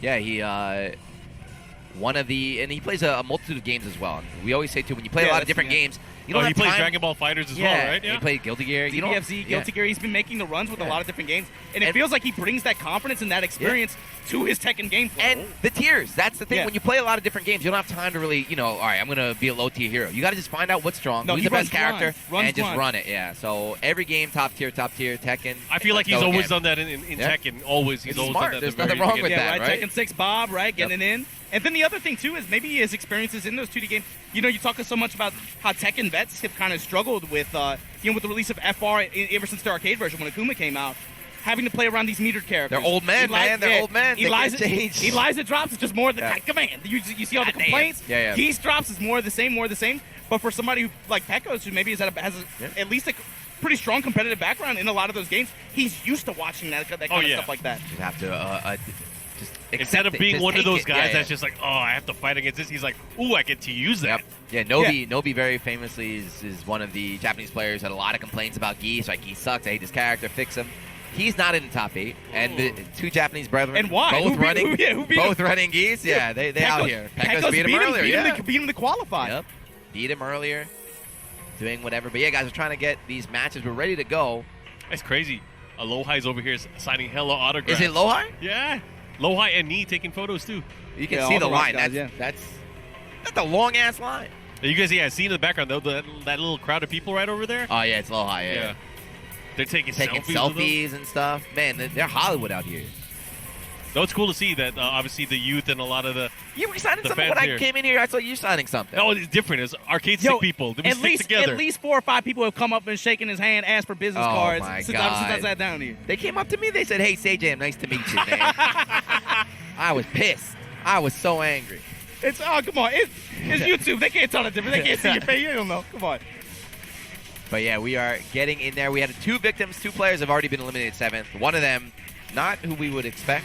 Oh yeah. Right. We saw Rox. And one of them had to go. It was either him or JDCR, right? Unfortunately, they had to meet the first round of losers there. So it's gonna be Knee. 2-0, right? 2-0. JDCR handled him. We had no idea how that match was going to go. I think a lot of people might have favored Knee. But JDCR did his research, man. After the kind of back-and-forth battle that it was in EVO Japan, you now fast-forward to today. No warm-up, right? Everybody jumps in cold, like you've been saying. And just from start to finish, JDCR was in control. Does he take that? Does that carry on into the next loser match? We got the brackets. Let's look at these here. Yeah, yesterday, so Shaheen and Kokoma, they all had, painful losses. So yesterday, after the tournament, they're like, we're going out drinking, KPPQ, drink. I was like, JDCR, you go? And said, no. I'm going to go home. I'm going to rest for tomorrow, watch videos. And check this out. Every set we played today so far, everybody getting washed. 2-0, 2-0, 2-0, 2-0. We speed running out here, man. We speed running. That's very un-Tekken-like, Yeah. Because usually it's final round, right? Double Luigi every time. But Yeah, they have the winners guy sitting over there, looks like. So if we do the winners final, it's going to be a first to 3. Well, either way, looking at the losers bracket right now, it's going to be international clash for both of those sets. So one of them is going to be Peru versus Korea. Other one going to be Japan versus Korea. And then in the winners final, Japan. So Japan's still the dominant country out here right now. Winners finals. Like when it happened 2 years ago when Noroma was able to get the big win here, he was one of the lone dogs in that top 8, right? Yeah. Well, I mean, even then, because it's the Tokyo guys, and then you had Noroma from Kyushu, right? No one was cheering him on. His Japanese brother weren't cheering him on yet. He came out here solo. Yeah. Solo dolo, but you see what's able to you see what kind of talent, and that's kind of when you talk about the JP scene, that's kind of been the conversation in this Tag 2 Tekken 7 era, right? We talk about it on a regular basis. I feel like that kind of stuff needs to be highlighted more. I feel like, people have been, I'm going to say it right now, people have been on Korea's dick for so long, that they forget that Japan is a beast in this game. And this weekend just proves it, right? Next time you see some YouTube monster, anyone just talking about how Korea's so good. That's going to get changed if someone from Korea wins. I mean, LowHigh was looking good. LowHigh was looking very good. He's still in it. Look at the top 6. JDCR looking good. Look at the top 6 of this tournament right now, right? You don't just have, 3 Japanese players remaining? You have 2 from the same region. Yep. Chikurin from Kyushu, Noroma from Kyushu. Outside of Why Tokyo, is that? They both play with each other. They both have a relationship with each other. And not just those 2 players, too. There's more beasts waiting out there. Please believe. It's not just each other, though. It's actually Chikurin's group. They're on the very, very west side of Japan. They can basically just take a boat, take a ferry over to Korea. So a lot of Korean players actually, like Rangshu, goes to Japan all the time, hangs out with those guys and trains on the west coast. It's funny because, Michael Murray messaged me the other day and he's like, geez, you're in Japan as much as Rangshu is. And I was like thinking, what is Rangshu really here that much? Hey, look at that. We got Saint. Oh, Saint's not happy. Oh, he's not happy. Saint's not happy. He has to go back train in the mountains. Nice cheer for Armor King. I don't know what he's doing here. But there is Saint. Yeah, he could not make it. Hey, how did cameraman get in the crowd so quick? He's right there. Hope he doesn't fall down again. Man, that's cameraman lurking with the Blair Witch Project cam. But like you were saying earlier, you talked about Rangshu. For a lot of the Korean players, it feels like, when you think about it, dude, last weekend he was in Japan, right? Yep. Oh, yeah. Begging. He said, please let me fight Arslan. Changed his fight after day 1. Said, I got to go home a day later. I got to play this guy some more. Yep. For a lot of the Korean players, because of the proximity and the cost, too, right? Yep. It's relatively cheap. It's very easy for them to just hop over to Japan like that. The Kyushu area in particular, right? Think about all the players that we've seen from that region have success in Tekken Tag 2 to Tekken 7 era. I'm going to run off some names. Chikurin, obviously, that's the old dog. Yep. That's one of the leaders down there. And that's something that's important. That's a big point here. Chikurin right now sitting in winners finals for this tournament. Losers first? Yeah, they had that. Yeah, they figured out how to do it, right? Okay. So Pekos versus JDCR stepping up, but the big thing is Chikurin is... JDCR, Abel. JDCR, Abel. Yeah, Abel. Yeah. What'd I say? Pekos. Get your bias Get your is eyes showing. checked. My bad. Too much Papa John's pizza for you. That's it. I love the taste of that prejudice in the crust. But the big thing is, and this is maybe a lesson that some other regions can take note of. Chikurin is one of the old guards of that Kyushu scene, and he's taken leadership role of it. And look at the champions that they produced since then. Taisei, Chirichiri, Noroma, Gen kids from Tekken Tag 2, right? All these very young players have grown up in that Kyushu scene and have produced high-impact performances on big stages. There was a time back, I would say probably in the late T5DR era, where people would always write off Kyushu as like, I can't believe those guys play, right? Yeah. And then they finally won that first Togeki. And everyone started paying attention. And then slowly, over the years, they have created such a force of players, such a dangerous group that they can compete anywhere globally. And that's something that Tishuman when he came to Fighting Tuesday, he talked a little bit about too, right? Osaka used to be considered the big threat out there, especially during Tekken 5 DR days. Yeah. But the leadership did not take ownership of the young breed there. See what happens over time. They fall off. All of a sudden, Kyushu training the entire time, going to school. You see what happens a few years later. Tag 2, Tekken 7 era, Kyushu blows up. Now they're considered just as strong as Tokyo right now. That does not matter, though. Right now, you got JDCR stepping up against Peru itself. Yeah. Man, man. He had a rough Abel de Maiso, yesterday. These guys have had history. These guys have had history. That's right. Tag 2, right? Yeah. JDCR went out there. Yeah, traveled back out to Peru. Abel, one of the few players to just be able to manhandle him in a tournament like that, right? Again, we're bringing up a long time ago, right? JDCR coming in from the loose side, beating Neat 2-0, looking super strong. Abel kind of got washed, actually, in this match, right? Chikurin handled him. That's true, yeah. He's not feeling too hot right now. Right now, yeah, momentum is definitely on JDCR side, for sure. Coming in there fresh off of a good win like that, too. Oh, yeah. I promise you, he's not thinking about Tekken Tag 2. He's thinking about, 10 minutes ago. Because he's going to be playing Armor King and he's not using something overwhelming like, let's say, Geese, I feel like Abel is obviously going to feel much more comfortable in this matchup. Yeah, so check this out. We just talked about this with the last Abel matchup. Right now, Abel versus JDCR. We know JDCR, he's committed to Armor King, but what character out of Abel's characters, right? We've seen him run Eliza, we've seen him run Eddy.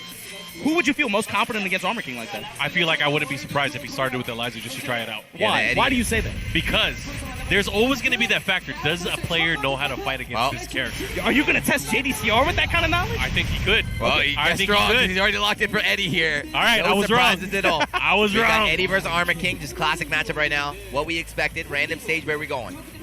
Well, it might happen the reverse way. Well, we'll see if Eddy gets washed. Yeah, and so we were talking about first to 3. No, since we're back down and loses, it's still only first to 2. Could be over in an instant. That knee, JDCR match is over lightning quick. He just handled. I mean, we've been treated today with 2-0. Yeah, 2-0. It's going to be another one, and we're going to have a real Tekken match. We're going to go down in that last round. So like let's go, man. Look, Peru, South America, your man is in top 8 right now in Korea, fighting for his life against one of the best of all time. Vamos, let's go, man. Abel versus JDCR, let's get it. He's thinking too, right? He made it all the way out. He came all the way out to Korea. Yeah, that's top 8 winners, doesn't want to go 0-2. Doesn't want to make it to the final day. He had the longest fight out of anybody to get here. And then just going 0-2 on the final day. Letting intros rock. Twilight Conflict, one of the better stages. Love this. All right, let's see. Round start, relax, rolling away. Relax, just dip. Yep. I'm out of here. Gets loaded, though. Wave in his face. Gets a grab, no tech at all. Double underhook slam, swing him onto the other side of the stage. See, Abel just immediately text that, just rolls forward, just trying to get in there. Gets the real estate, though. JDCR, finally able to build up some plus frames. Takes the mid. Yeah, goes for the low right away, and Abel, no punish here, but finally low parry. Yep. Against knee as well, right? JDCR got a lot of low parries, something in this game. Oh, he caught him counter hit. He's going to readjust. Beautiful. That's going to be it. Round 1. And plants him like a tree. JDCR looking like he's picking up right where he left off against knee. He's hot. He's that hot same today. confidence, that same level of control. Nick jab interrupt from Abel. Oh, we got his full name out now. Get Gosu Abel de Maestro. Gosu is Korean for good, right? Trying to get good. I think that's what it means. Get good. Stop worrying about the bullshit. Again. Play the damn game. And it's a dangerous one, man. JDCR got you on this wall. Stop it. Want to go to the mid this time. Headbutt. Stop. Oh, that's a big punish. There we go. He's got rage, extra damage too. And he's going for the carry. Oh, no. Here's the mix-up. What's he going to do? Oh! Oh, no. Slash kick over that. You cannot block, so of course. Smart from JDCR to go into a move that doesn't put him in any risk. Yeah, slash kick avoids it there. And, of course, Abel cannot block after the key charge. Got the float. Not willing to go. Oh, here we go. Choke. Taps out of it. Right, lead again for JDCR. Up 2 rounds here. Slash kick, but my turn. No, just backs away. Yeah, it feels like up to now on big stage, we haven't seen JDCR go for too many big chain grab setups like that. Beautiful whip punish there with the shoulder. Stomping again. Represents a little bit. Headbutt. Plus frames. You got to be careful in that range with Armor King. That's one of the few moves he can use to be able to build up pressure with plus frames like that. Yeah, slow to start up. You got to be willing to jab to interrupt, otherwise you're going to block. It's still his turn. The mid-launch here. Can't quite reach the balcony, no. Just short of the balcony. Uh-oh. JDCR rage. We saw him win yesterday with a rage drive. Too far, though. Punish him. What a whiff punish. That was amazing. Yeah, JDCR liked going for the Armor King rage drive. Abel sniffed it out, just waited, kept his distance. Abel, good reaction, good awareness, too. Oh, wow. Probably could have got something a little bit bigger, but here we go, other way. Is he going to get the wall? That's 3.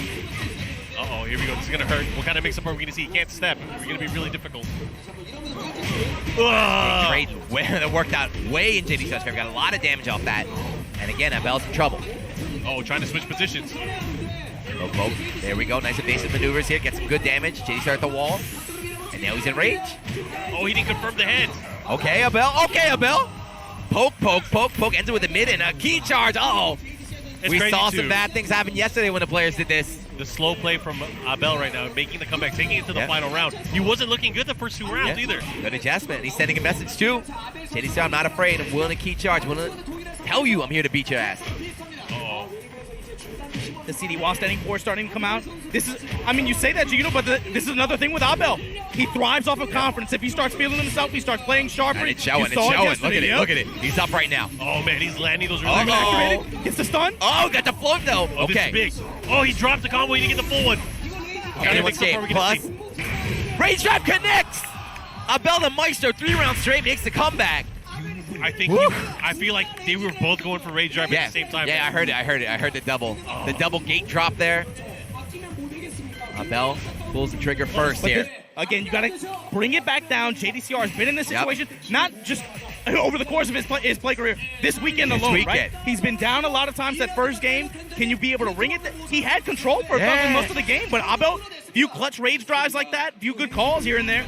The thing is, it's always been he just loses 3-0 in the first and then adjusts. This time he was up. Abel's the one who adjusted. Can you counter adjust back, or is Abel going to run away with it 2-0? You know, based on the trend that we've seen today, this is a bad look right now for JDCR because everything's been 2-0. Well, he got a stage here. He got a stage. He got a stage at least. Forgotten Realm. We saw how much damage he can do on this. Did he pick the stage?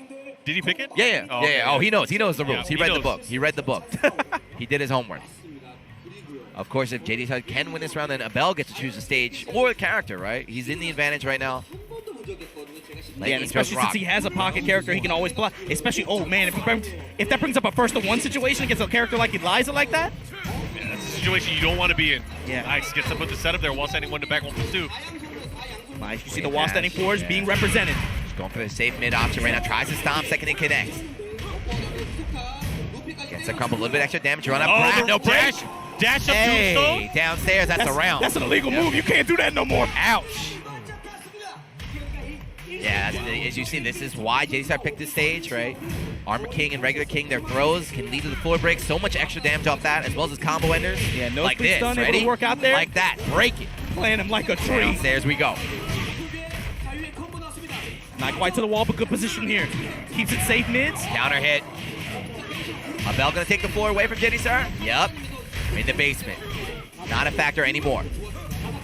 Doesn't get the full combo. Just able to roll away, but damn, not even the full electric here. Doesn't matter. Oh, what a call out there from JDCR. Just dashed into his face and hop kick. That's the knee killer, right? The knee killer. But this is what we saw in the last game, right? The first 2 rounds, JDCR, Abel ran all the way back. It's crazy too, because you know JDCR traditionally not the type of player to run up and hop kick people. He's never really had that. But now with Armor King having that move in his arsenal, it's really changed the dynamic of how you got to be scared of him in point blank range. Hammer time, giant swing, no break. Able to attack the recovery though. Mitigate that damage as much as possible. JDCR stepping right, able to take some advantage there. Just shave off those little chunks of damage. Shining. Bringing out the throw games now. Not in time. It just gets out of there. Yeah, it's just, please give me a whiff so I can punish it. But Abel, that's what we saw, right? He was down, but he's never out. He's in rage. Oh, no break, and that's 3 rounds in a row for getting him with the shining black at the very end. Dude. And he's running the throw mix-up too, right? Close. You saw him represent Giant Swing earlier on in the round. Comes up a little bit later, okay. Shining twice in a row. Yeah, one of the throws that's really, really hard to see, of course, Shining Black mixing up with the kind of dash-in Giant Swing. Really makes the Kings kind of separates them from the rest of the cats when it comes to throw game. So Abel doesn't take any break at all, just goes to stage, like, picks abandoned tempo, and we're right back into it. He doesn't want any time. He's still feeling confident. He doesn't want to ice JDCR down at all. And this is it. The first game of the day, going to game 3. Let's go. That's crazy.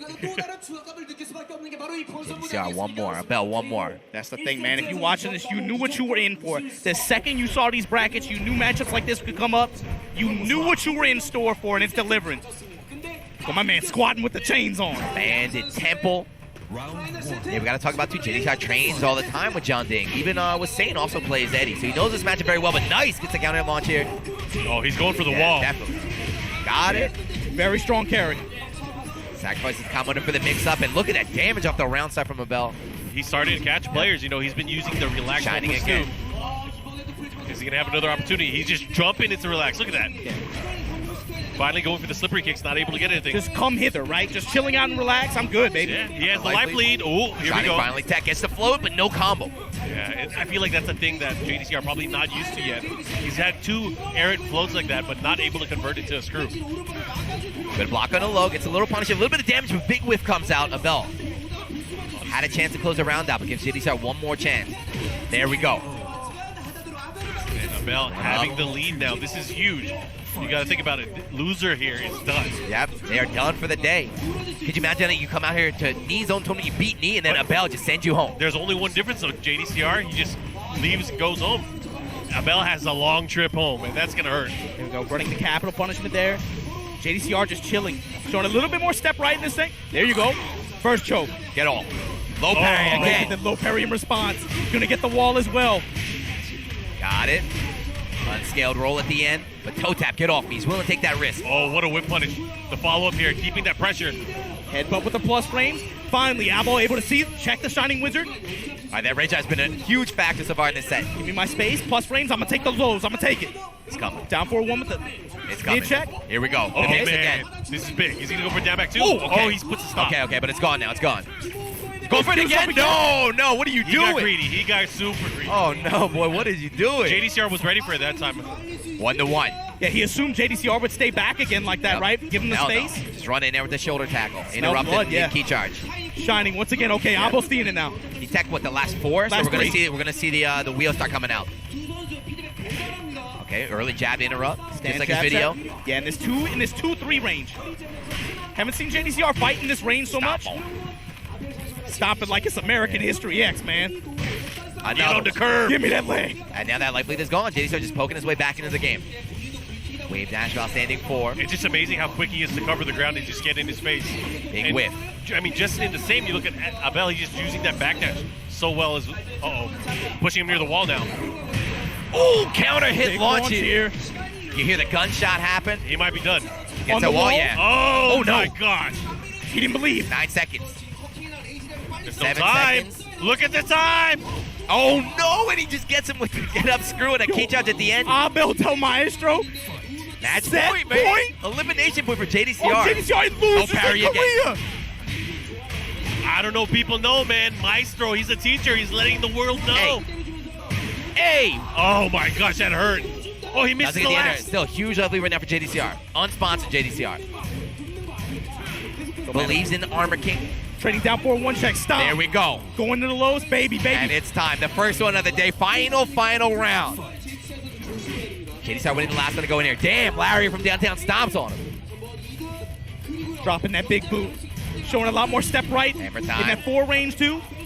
He might get him with a surprise. He goes for the 4. No duck. Ankle breaking the first low parry coming out from Abel now. He gets the wall here. Nice. Okay, good block, JDCR. He's It's a sidestepping, big trying to get cross away. Another hammer. Oh, this big. Damn, walk. What's he going to do with it? Just gets damaged. He's got the life lead right now. JDCR's in trouble. Big jab, JDCR backing away, keeping his distance. While standing 4, trying to get himself some range. Oh, no. Eating the lows. Oh, he got him. That's it. He's going to send him to the sky. 1. No, he doesn't What show it. happened? He doesn't even want to show it. And JDCR 2-1 over Abel del Maestro. The hard read with What that a rage reaction. guard. Oh, my gosh. How dare you relax in front of me? Damn. He was so relaxed that he checked the home screen. How dare you relax in front of me? Armors through that for the extra damage. JDCR. But you gotta give it up. You gotta give it up. He won like that yesterday with just a pure. It was against Nobi, I forget. Just a pure read. Like, Yeah. rage art. Here it is. You gotta press the button right now. Game 2, Rage game art. 3 of their set? Yeah, like that. Yep. He just felt it. He's like, I know. That's a read. Good chunk to Abel del Maestro. They'll bring it to the final round against JDCR. No, look, Unfortunately, everybody from South America, everybody from Peru, give it up for your man. He came out here. Vamos, look, vamos. he traveled further than anybody else did to come out here, and he delivered. Toxic, disappointing finish for him, of course, but that's good stuff, man. Bro, to perform like that on this stage in this tournament like that in 2019, that's crazy. he's out at what, 5th? Yeah, tied for 5th. 5th. So you get a good chunk of points early in the season as well. If this is going to be one of your Masters events you put on your resume, that wasn't a bad one. That's not a bad one. Not a bad one indeed. Who'd you lose to? I lost to the best player in Japan and JDCR. It's like, all right, that's kind of rough there. For sure. But here we go. All right, that was JDCR who just hit the camera. He can win the match, but he hit the JDCR. He wins. Oh, he wanted to show the girl on the stream. Is that what he's doing? You Yeah, dirty he's trying dog. to help you guys out. You dirty dog, JDCR. He walked by and just, boom, Larry hit the camera and just sat down. He did not care. But yeah, so JDCR beating Abel, moving on in the losers bracket. But now we're going to go to the other side here. Yeah, we're going to have LowHigh against Noroma. All right, let's talk about the situation. Let's say a Korean player does win this event. JDCR has a chance now. Yeah. He can make it in there. That would be crazy. And he was the one that was able to defend House last year, right? Yeah. It wouldn't be that strange. Yep. The big thing is Defending this next champ. match, right? Noroma versus LowHigh. The thing is, tough match for Noroma. The one time he was able to beat LowHigh in tournament was last year where he got 3rd place at this tournament, Oh, right? that's right. But here's the thing. 2 years ago, what? No. So Noroma wins the Korean Masters event 2 years ago. Yep. But the Tokyo Tekken Masters events that went down, LowHigh was the one that beat him in that tournament both times. Showed up. On home field like that. Yeah, took it away from him there. And also at the mix-up just a couple weeks ago, he lost to LowHigh as well. He's had his number.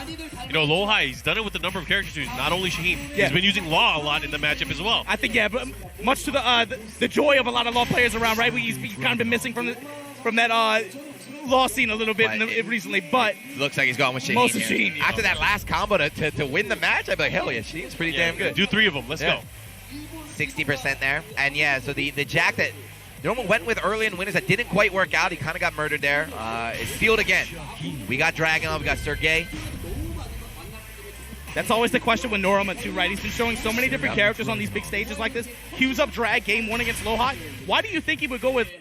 I mean, Mark, like when you think about his character selection and stuff like that, why do you think he would queue up a drag versus like maybe his Jack or maybe his DJ or something like that? Well, obviously, he's not feeling Jack right now. We Yeah. saw what happened earlier Yeah. today. Things just ended up not working out. Correct. I feel like DJ, for some reason, he never uses Devil Jin against the Korean players in tournament. I mean, He 'cause played the exhibition match. I think he played against, was it Knee on New Year's? Or was it JDCR? He played against one of them. Yeah. And he tried Devil Jin there. Didn't work out. This is Mishima country, right? This is Mishima land, country. yeah. So I don't think he will ever. And for the stream outside home, we got a player update. Noroma has shoes off but socks on. He didn't go full power yet. It didn't work out before. Although the socks are kind of like half He on. got has the socks He has on. them hanging off the back. It didn't work out before, so he's trying a new style here. Right now, Russian knife, good block. That's Turn 5 from LowHigh, down 4-1 checks. Yeah, that's going to be a big difference too because blocking the knife, the low, the razor, Shaheen, yeah. he can get a knockdown. And a ton of damage, All too. of that Really off, good punish. All of that off of a simple down 4-2 call out in mid-range. All right, nice LowHigh on the scoreboard first. And this arena stage, he's going to see if he's going to be able to pressure him towards the wall. Counter hit knife there. So the first time Noroma gets the real 50-50, he goes for the mid. Something LowHigh ready you with the block. And something you see Noroma do a lot, watch him in the mid-range. He'll just let go of the stick, dude. He's very confident just being in the standstill situation. Right now, LowHigh got him at the wall, though. Clock out with those threes. Yeah, LowHigh Shaheen is just, aside from that crazy combo we saw last time, just very, very, very simple. Wins the defense and the punishes. Gets the grab catch. Noroma now with the chance. Plus frames at the wall, in rage. Tech that shit. Throw. Noroma still with rage. One knife. LowHigh right back backing away. Chilling. Plus frames again. Just standing there. Get your hands off me. Hammer time again. LowHigh ready, intentions to block. He tries to grab. Oh, this is in time. No, it's too late. Too late. Punish that. I feel like that might have been a reaction to the throw. Oh, you mean accidental range art? Yeah, late yeah. reaction, yeah. Magic 4. Like he tried to tech. Yep. He tried to tech, got the rage out instead. Okay, knife again. He's not afraid. Willing to sacrifice that life if he needs to. There's a huge tool for Dragunov. Counter hit, gets a follow-up. Noroma now. Running 2, it's my turn. Side step comes out from LowHigh. Punish. He just waited it out. He knew it was coming. Jab check. Counter Plus hit frames, knife. yeah, Yep. goes for the mid this Able time. to continue applying pressure. That time just keeps it safe. Down 4-1. All right, Noroma. Knife out of range. No punish, though. That Gets was punished crazy. for trying to punish. Oh, His shoe was in his face. LowHigh just runs up and uppercuts, though, says, screw this. All right, and this is where LowHigh really shines, is when he has his opponent at the wall, the type of pressure. Oh, my God. Oh, he's dead. He's done. Yeah, LowHigh's ducks are on point so far in this set. Very fast response. 2-2. Who's going to go up? 1-0 here. Running 2. Russian assault is my turn. Looks like he tried the side, gets interrupted, but from downtown, the uppercut? He's been getting so much of that down forward, too. Looking like Josie out here. Pop, pop. Clean 50%. Still applying pressure after. LowHigh right now. Has momentum. Big whip there. Norm, not really the punish, just wants to put him in the wall, goes for the throw. Chopping away, though. All right, big opportunity here. Let's see if Noroma's able to close it out. Has him at the wall in a good area where he can't sidestep either. Running 2. Rage Trap hasn't come out yet. Another one. LowHigh just wanted to block. Oh, he blocks it low. Expected to follow up, maybe? I don't know. Oh, that was big. He almost had the wall splat. Oh, shit. How do you tech like that? And he gets interrupted. We saw the running 2 come out. Gets interrupted with the mid. Shaking his head. He's not happy. And, Noroma was at, he had the chance to close it out there. He had the lead for a while. He was up 2 rounds to 1, but just that comeback. You see the difference, though? Noroma angry, shaking his head. LowHigh kind of cheesing it up, having fun out here. Body language is so... Dude, it's something about this game, too, man. Whether it's net play or in real life, dude, you just get salty sometimes, man. I get salty, shit. Yeah, so, okay. Noroma able to choose a stage. Where does he want to go? Abandoned tempo. Okay, a lot of players going to the stage. I wonder why. They want the potential damage. They want the threat. But here we go. Locked in with Dragunov still. He's going to have to do 2 against LowHigh. LowHigh, one of the... There's only 2 Koreans left? Is JDCR and just JDCR and LowHigh so at only this point. 2. One of the only 2 remaining. And I think you and Mark made the call early on, right, when we started the stream. If you're going to bet on one Korean to be able to pull through this at this event, only one can make it the top 3, right, just with the way the brackets are laid out. It's hard to bet against LowHigh. It's hard to bet against JDCR. Right now, LowHigh looking real clean. Oh, yeah. Outside slide from Noroma. A little bit of damage here. And at this point, Noroma's locked in the drag, too. Yeah, I would say if LowHigh loses, I don't expect him to go to law. It'd be a surprise if he did. But he can choose the stage to go wherever he wants. Yeah, it'd have to be something super dramatic. Like, he has to get washed in the set. Taking those legs with him. LowHigh right now. Down forward 1 checks in the mid-range, backing up. Looking for a big win. Yeah, look at that. Just poking, taking the life lead and running away. Oh, man, he is murdered. Landing everything. Yep. Not even combos, just poke strings. Noroma just not blocking, trying to press buttons. Okay. Ground side low parry going to be able to get to the wall. Hey. Optimized for carry here. Clocks out of the wall, takes a good 40%. But look at LowHigh, great step, able to take the positional advantage. Oh, steel pedal missing. Block, wall splat 2. Oh, he missed the wall standing 3-3 follow-up. But look at that, just like last round. He's just staying on him. Presses 6 buttons, all 6 hit.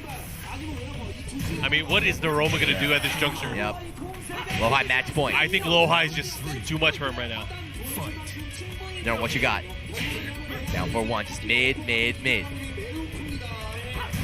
Run up hop kick, getting a little bit brave here. Another one, okay. He's got the life lead, right? I mean, he's up in games, he's up in rounds, he can take those risks. Go ham. Those are the first 2 real big ones we've seen from him. Norma's ready to block both times and to punish.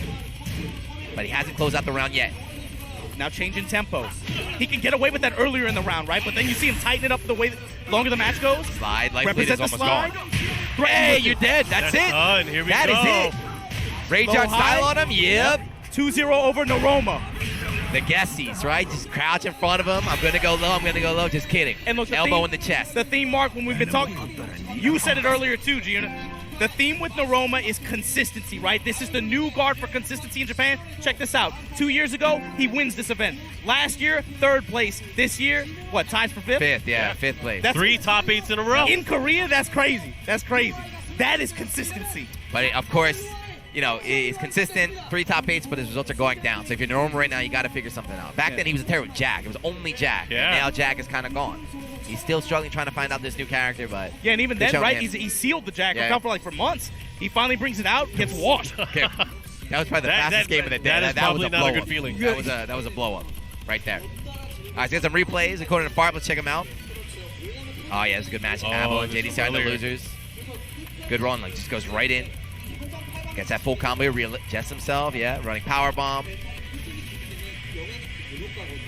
Is that game 1 where JDCR looked like he was just going to wash Abel, and then he ran it back 3 rounds straight? Yeah, he was able to make a huge look at that, and then punish the rage drive.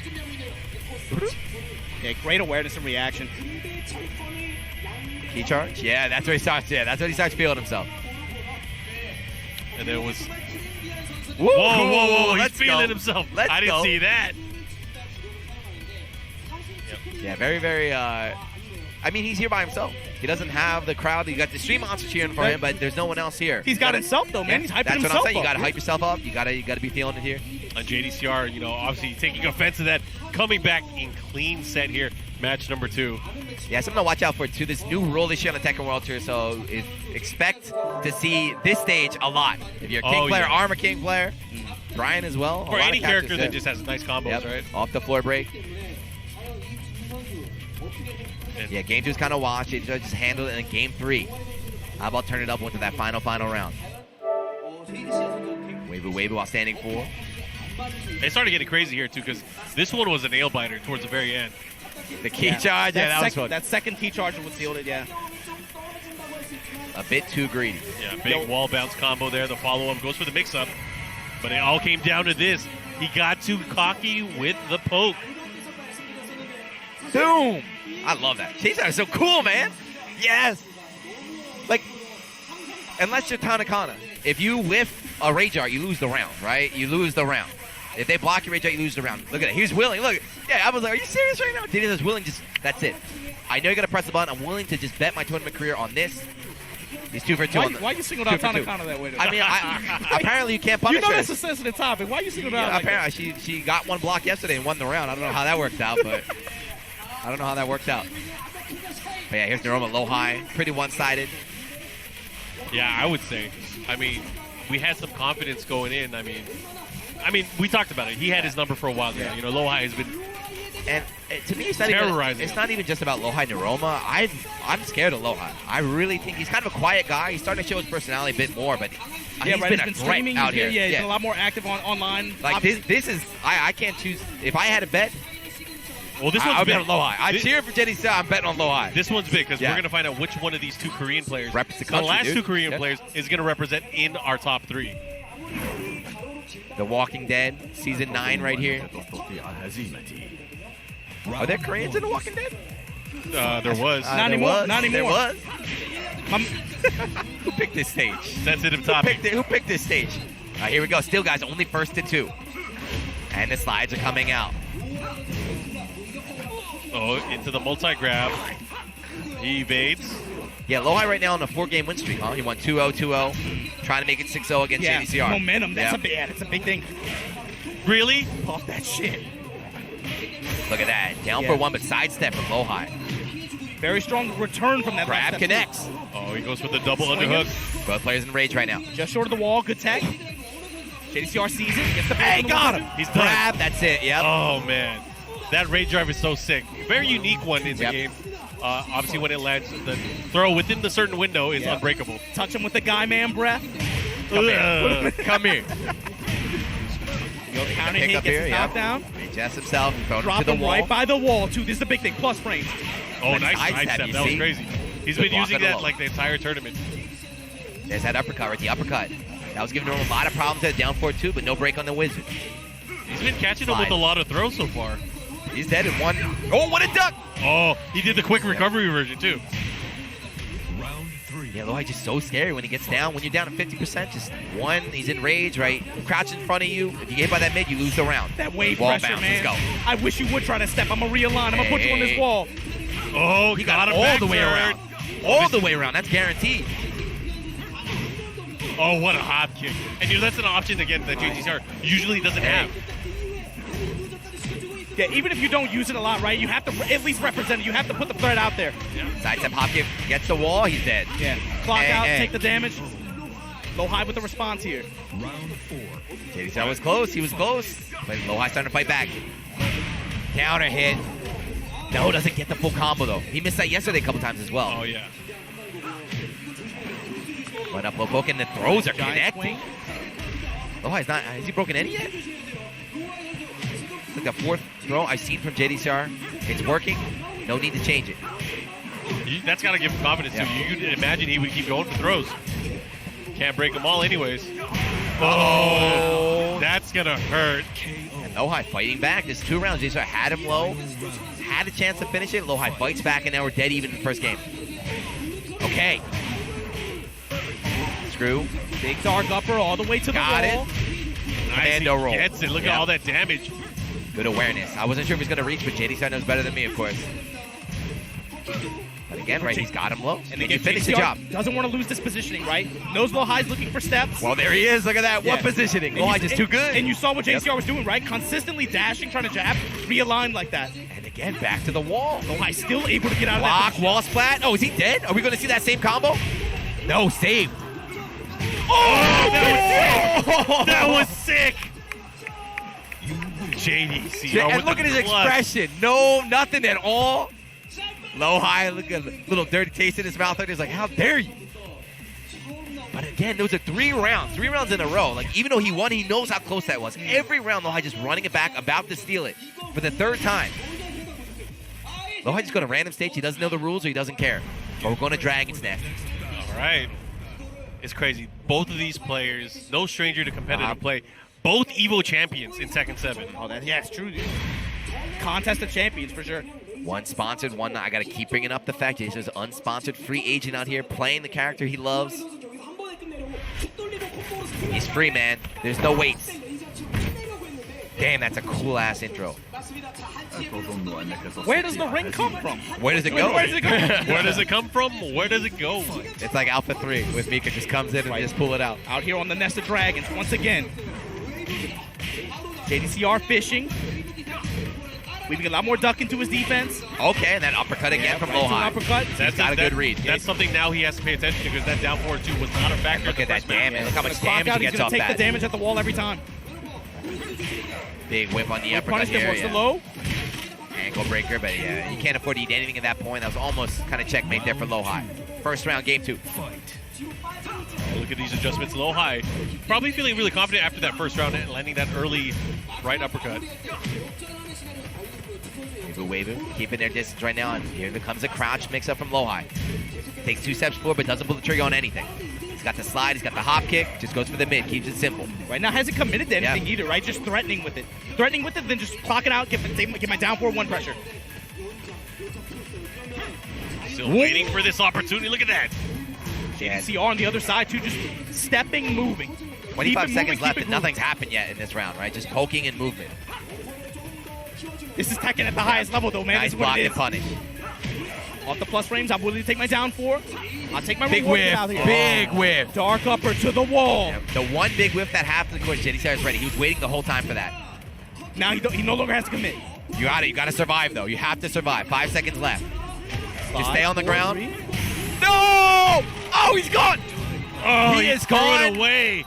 And LowHigh just robs his again. For the 4th time, this man is a thief.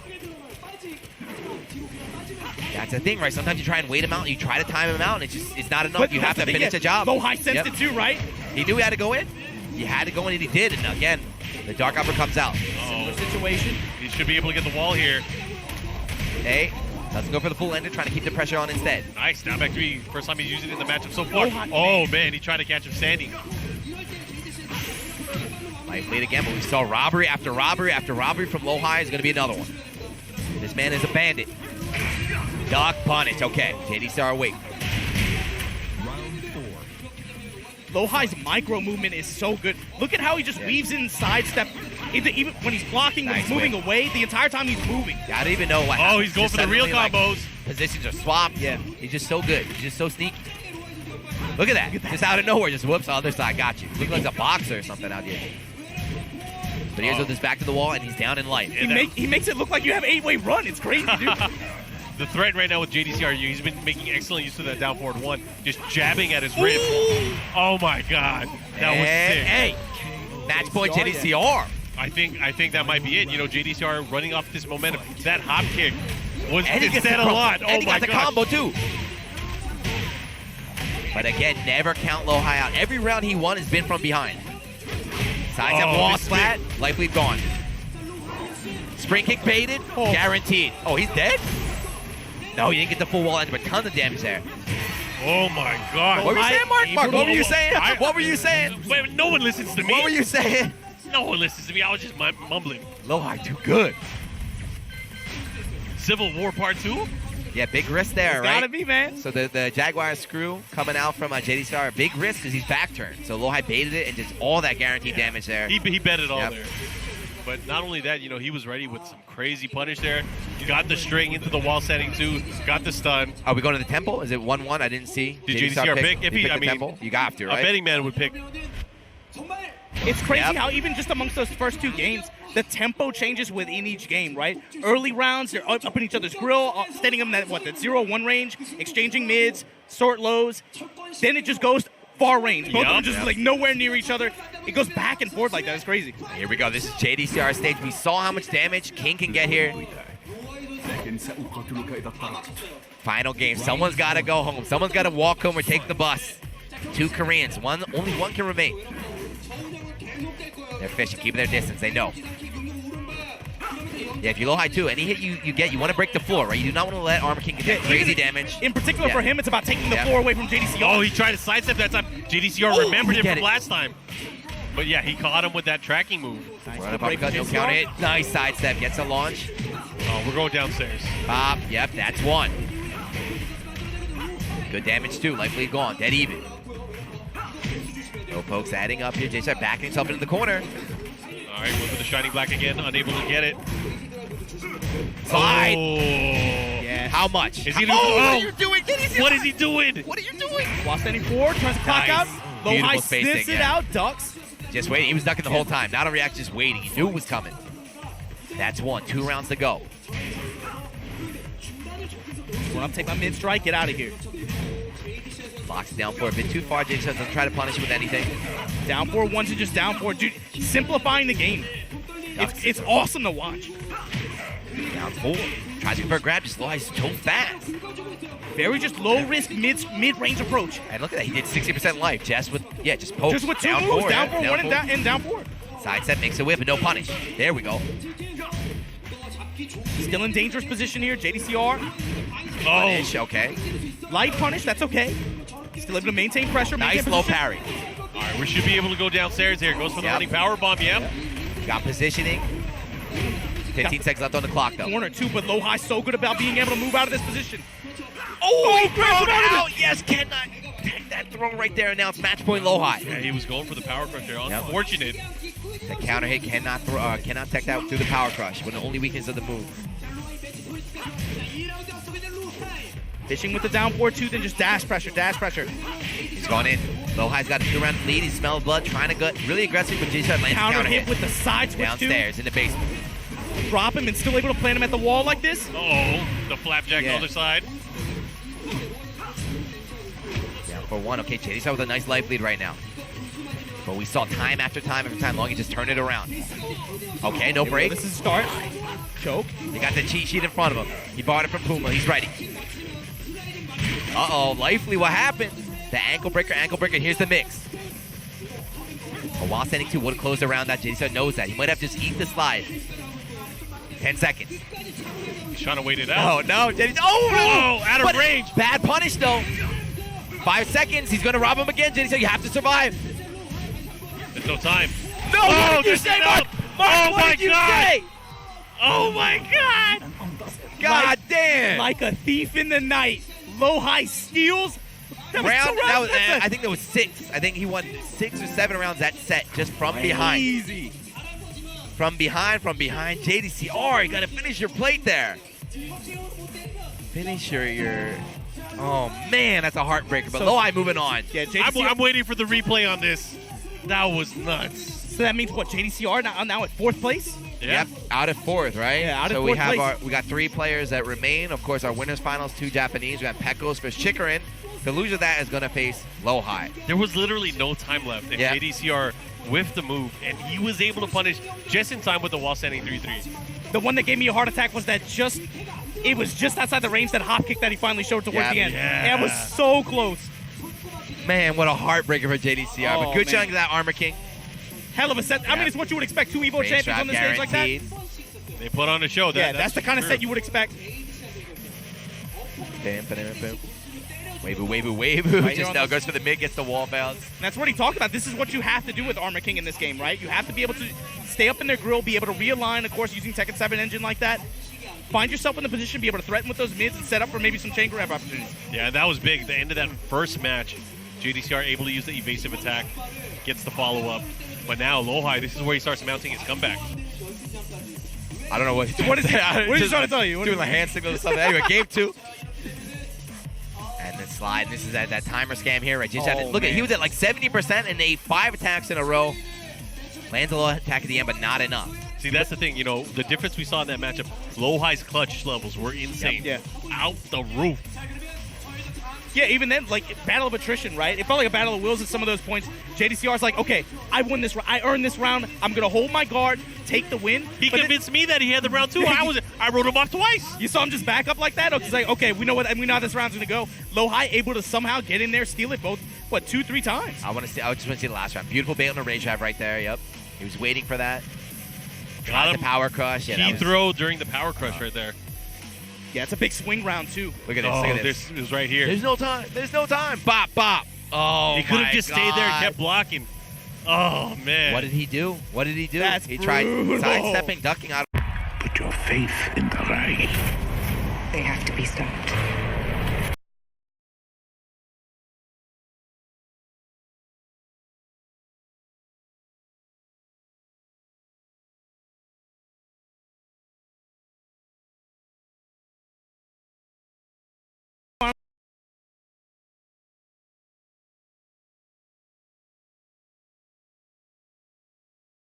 Some amazing matches. We saw Pekos and Noroma go at it. And, you know, everything early on was just a straight 2-0, 2-0, right? And then Abel, of course, he ended up losing to Chikurin. In the loser bracket, we saw the Battle of the Gods remix. Yep. We saw JDCR and Eddy, and JDCR ended up taking it. LowHigh and Kelthu went at it, and LowHigh, JDCR and LowHigh, those are the two Korean players that moved on. We just saw them battle, and now LowHigh was able to make it out, and he's going to be battling for a top 3 placement, but we got to find out who he's going to fight against. It's going to either be Pekos or Chikurin. Yeah, that's going to be next. that's who we picked. Like we were saying earlier, right? Pekos is probably the big surprise. You know, he's usually a pick to be able to try to get out of pools or be, you know, we expect him in the top 8, top 16 range for a tournament like this. But I don't think anybody had him pegged for winners finals in this Korean tournament like this, especially not up against Chikurin on the other side, on the winner's side. Power Geese. We got Geese versus Geese in the winners finals. I know you stream monsters love this stuff. But yeah, guys, there's a big line. Holy, they're going to knock the camera over. There's a huge line. Is that for LowHigh? That's for JDCR. Yeah. JDCR. Knee as well. Where's JDCR? He's over there. Oh, no. They got different lines. I'm mad racist. You can't be. I'm mad racist. Let's get him some pizza. Yeah, but there's a huge line. Like, see, that's us here. They're lining up to get Knee's autograph. So, guys, there's Jason taking a selfie. But guys, we're going to take a quick break. We'll be back with our final 3 matches of the night, so don't go anywhere. Bomb, you racist?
Are we ready? Of course we're ready, and we are back here. ROXnROLL 2019 in Korea, the first Asia Tekken World Tour Masters event, and we got 3 matches left, so I am Juna joined with my co-commentators. Let's start with Mr.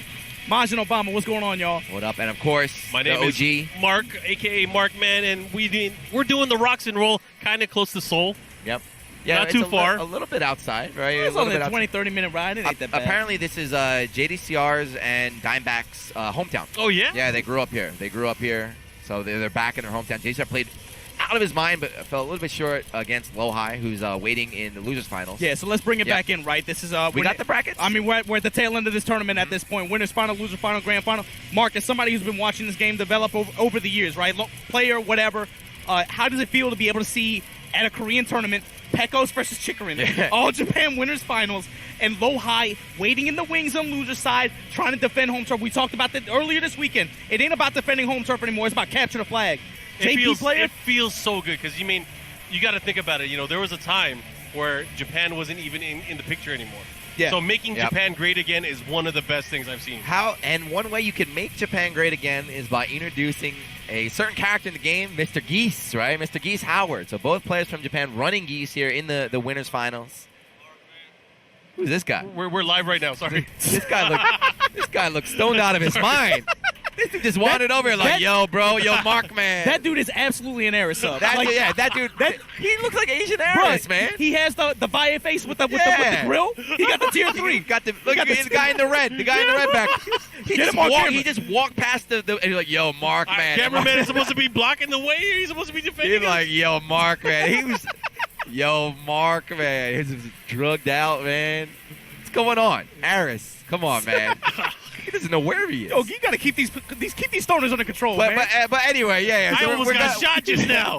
I don't have your back. I tell you, if you pull out a gun, I'm out. I'm out too. All right, we got the winners final. We got Chikurin against. Wait, you were asking something before I got. It don't matter, man. Let's go. Yo, I'm alive still. I'm alive.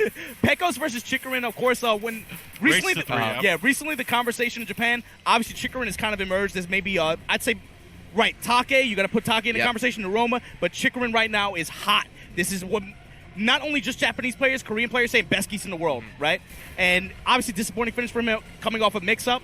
Got a top 8 finish, was able to get some points, of course. Lost in that Twitter combo from Super Akuma. But right now, in winner's final side, going up against the other Geese player, right? There's 3 Geeses in Japan right now. They talk about Chikurin, they talk about Pekos, they talk about Gunta, right?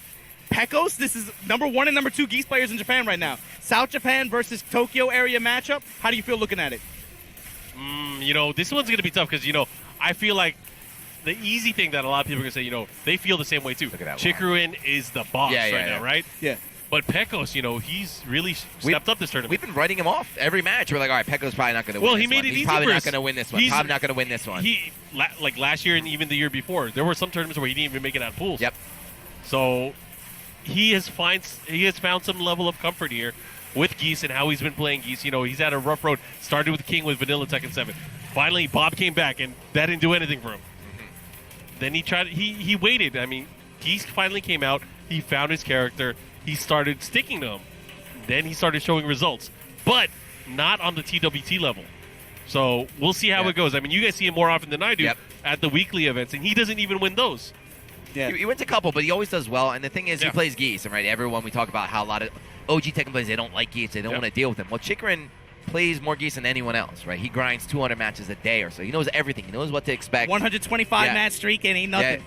I thought it was 150. Something like that. It's like 150. Well, I mean, that's the point, right? They're like, hey, man, isn't that kind of like, bro, you're streaking 120, 150. He's like, yeah, man, it happens all the time. He does it all the time. But yeah, this guy grinds out match after match after match with Geese. He knows the character inside and out. So Pekos, what are you going to do to try and surprise Chikurin? What are you going to do to try and mix him up? That's the thing. I don't think 3 times. He's going to do 3 times. It's going to be tough for him to surprise him with any Geese tactics. I think maybe you might see even a character change. Maybe Bob comes out. Bob has to be on the table at this point. Well, which one of these two is going to get fed to the wolves, which is LowHigh? Yep.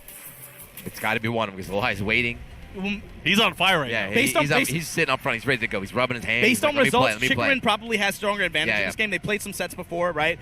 Typically, his favor is Chikurin. Pekos, that's the best way to put it, man. Who's going to get fed to the wolves? He looks stressed, too. And this is a guy in losers bracket. I feel like the guys in losers bracket has the best chance to win the tournament right now. Isn't that crazy to say? He's coming in hot. Yeah. He's got the home court advantage, too. Whether they're here to cheer for Knee or JDCR, he's the only one left. He's having a moment right now. All right, you guys can't see it, but Pekos has been in Yo, his head is in his hands. Focusing Quan. If you can switch the player cam, please do, Farm. Show this. Chikurin just chilling, just waiting for the okay. He's trying another day at work. Yeah. Chikurin's like, can we hurry up? Pekos been in this stance for at least like 2-3 minutes now. Unfazed. But if this is that's what I like about Pekos, though. Like we were saying earlier, right? This is a guy that plays a lot of different games at high levels too. That's the crazy thing. And he knows how to get into these games. Go to the cheap shit. Show me what's good. Show me what's tight. Now make it about playing on the big stage. Make it about playing the players out here. He knows that he has to be able to settle down here, and he has to straight up outplay Chikurin. Nice. Outplay him. There's no tricks are going to work here. He cannot rely on gimmicks. He cannot rely on those burst damage. It's Geese. This is the Geese. Yes. Yeah, you mentioned too. You said a lot of Koreans say that Chikurin is the strongest Geese. Damn, the camera reaches all the way there. But a lot of the Koreans say that he's the strongest player in Japan. Period. Who do you think is the best player? They say right now, probably Chikurin. Probably Chikurin right now. And that's been that way for quite a few months now, I would say. Yeah, and he knows it. He knows it too. Pekos knows it too because Chikurin's been getting invited. He's been on TV. He's doing all sorts of work out there in Japan. He's been teaming up with them, winning all the team tournaments, right? And then the other thing is, this is consistency versus like burst success, right? Pekos traditionally, you put him on a big stage, you start getting him confident, you let him sit down, get warmed up, he'll show you a big performance here and there. But Chikurin is about consistency. This guy, you put him in a tournament, you can expect to see him in the top 8 every time. And we're still waiting to get the go-ahead for you guys. Oh, we got the Koreans are back. Barb, you speak Korean, what's he saying? What's he saying? I don't know. So guys, hopefully we can start soon. The players have been waiting during the break. We want to see more Tekken. That last match, too, right before the break was super hype. I just want to see more, man. Hurry up. Hurry up. Dude, it's just the near misses in that set is crazy. I'm kind of salty that I wanted JDCR to win. I wanted him to win. Every round was his, and then LowHigh just, no. Yeah, I mean, you got to put some that's the Evo champion for a reason, though, man. LowHigh, wait in the wings. That's a dangerous player to be sitting in loser's bracket hot, too. That's like what you were saying earlier, right? Fresh off of a series of wins to be able to make it here off of JDCR. And no one went up to him for the autograph, though. ROXnROLL still has a huge line over there. He's clearly the fan favorite.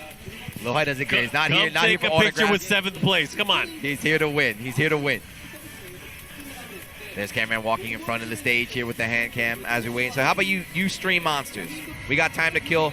Normally we don't want to listen to you guys, but today we'll listen. Who do you want to win? We got 3 players. I've got Chikurin, we got Mr. Pekos, and we got LowHigh. Who you guys cheering for at home?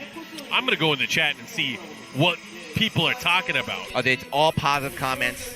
I'm sure it has. All positivity in the Tekken stream chat. Trust me. It always is. F Geese, Chikurin. Very few LowHigh, huh? There's a lot of Chikurin. A lot of Chikurin, huh? People seem to be liking this guy. Well, you got to remember, Chikurin on winner's side, right? So LowHigh's going to have. Well, let's not get ahead of ourselves here, but whoever he ends up against winners in grand finals, if he makes it that far, he's going to have to run 2 sets, right? But the thing is, LowHigh also, when he's had to play from behind like that, he's been able to run those long sets too, right? Remember Damage Germany up against Ulsan? He was down 2 games at one point. It looked like Ulsan was about to run away from it. He ran the whole thing to the brink. All these players are very comfortable with being able to play in this kind of situation, right? Yeah, and dude, did you really got a call for a blind pick to pick Geese versus Geese? Is that what's going on? Yo, I respect that actually, though. I respect that. I just want to see which color Geese he's gonna pick. It is. They've locked in. The players are locked in. We are gonna see the Geese mirror match right now. Yo, that's godlike. That's godlike that he would be like. I don't even know if we've seen on the TWT Geese versus Geese yet. I don't think we've seen it. I don't know. We see it a lot, but I don't know if we've seen it. It's definitely not in the winners' final. Definitely not this late into the game. And this character was nerfed recently too, right? Even late last year, people recognized his character pretty strong. We got to tone him down a little bit. He took a 15% meter gain nerf. Yeah. That was it. That's all they touched. And still, though, always able to find that 1 bar every round. All he needs to close it out, and we're ready. Winners finals here. That's the crazy thing, man. Even with the meter gain nerf, it still feels like he's able to gain always got one, yeah. Everybody's always locked and loaded, especially going into the later rounds.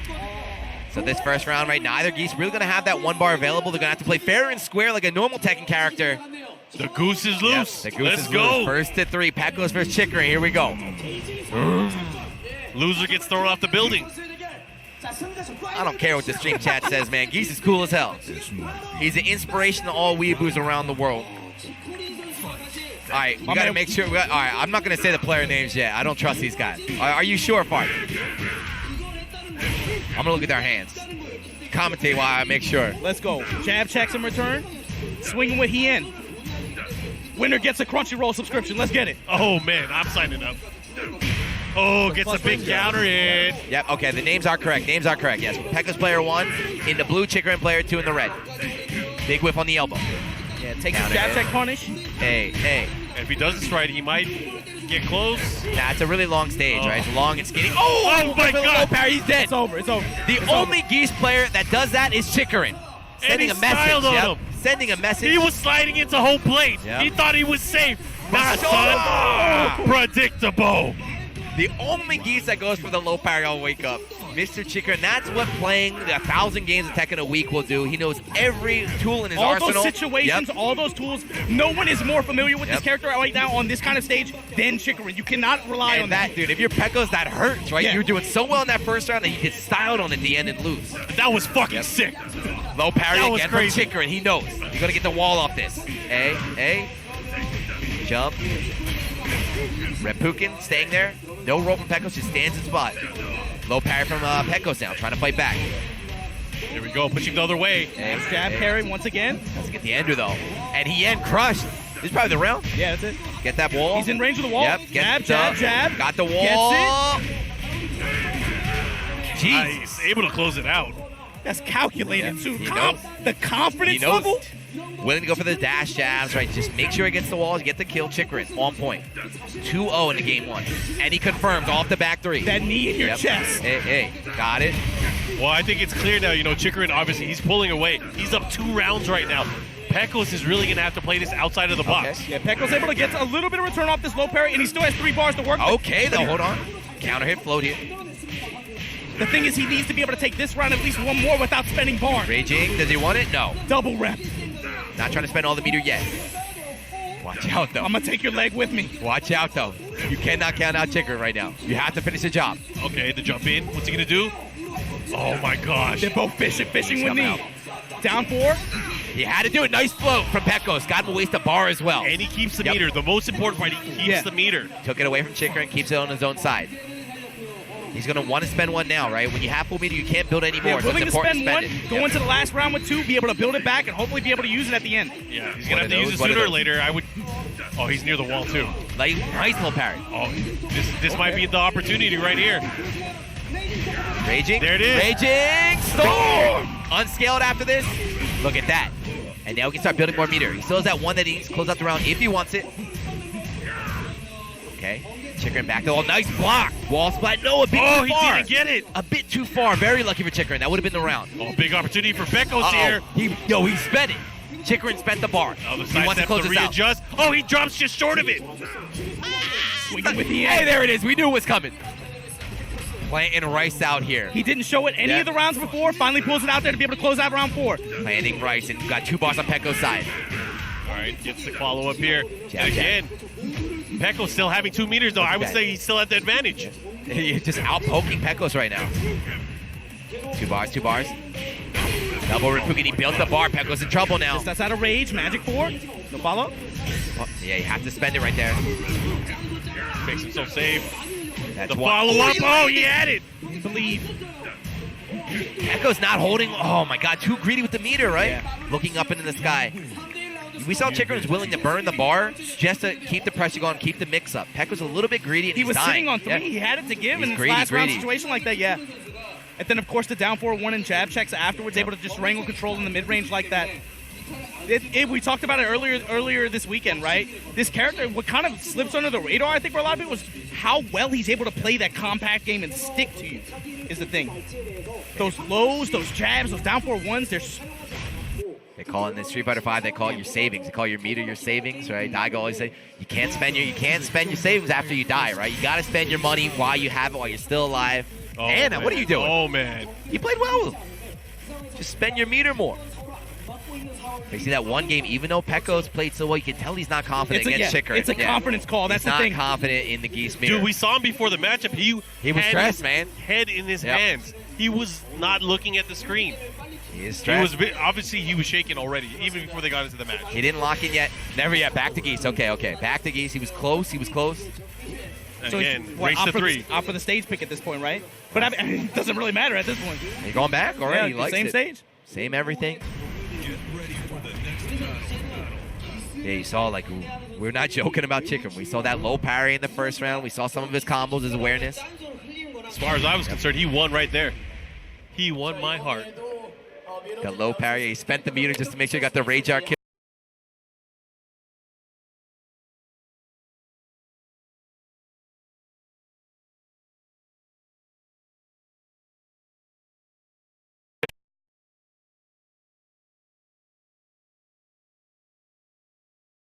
Geese. Once again, blue pants Pekos, red pants Chikurin. Trading down fours in the mid-range. Yeah, he let the follow-up on the knee rip right there. Chikurin just with a little seed plant there. Punish, not a lot of damage, but low power from Pekos. That's the thing. Both players mixing up lows in the mid-range right now. Double rep ender. Give me my damage. Big whiff on the Rapukin. Pekos not ready with a punish, though. Hien caught him sidestepping. Life lead is gone now. He'll get the wall. Yeah, he's going to have it here, too. Yep. There's a follow-up.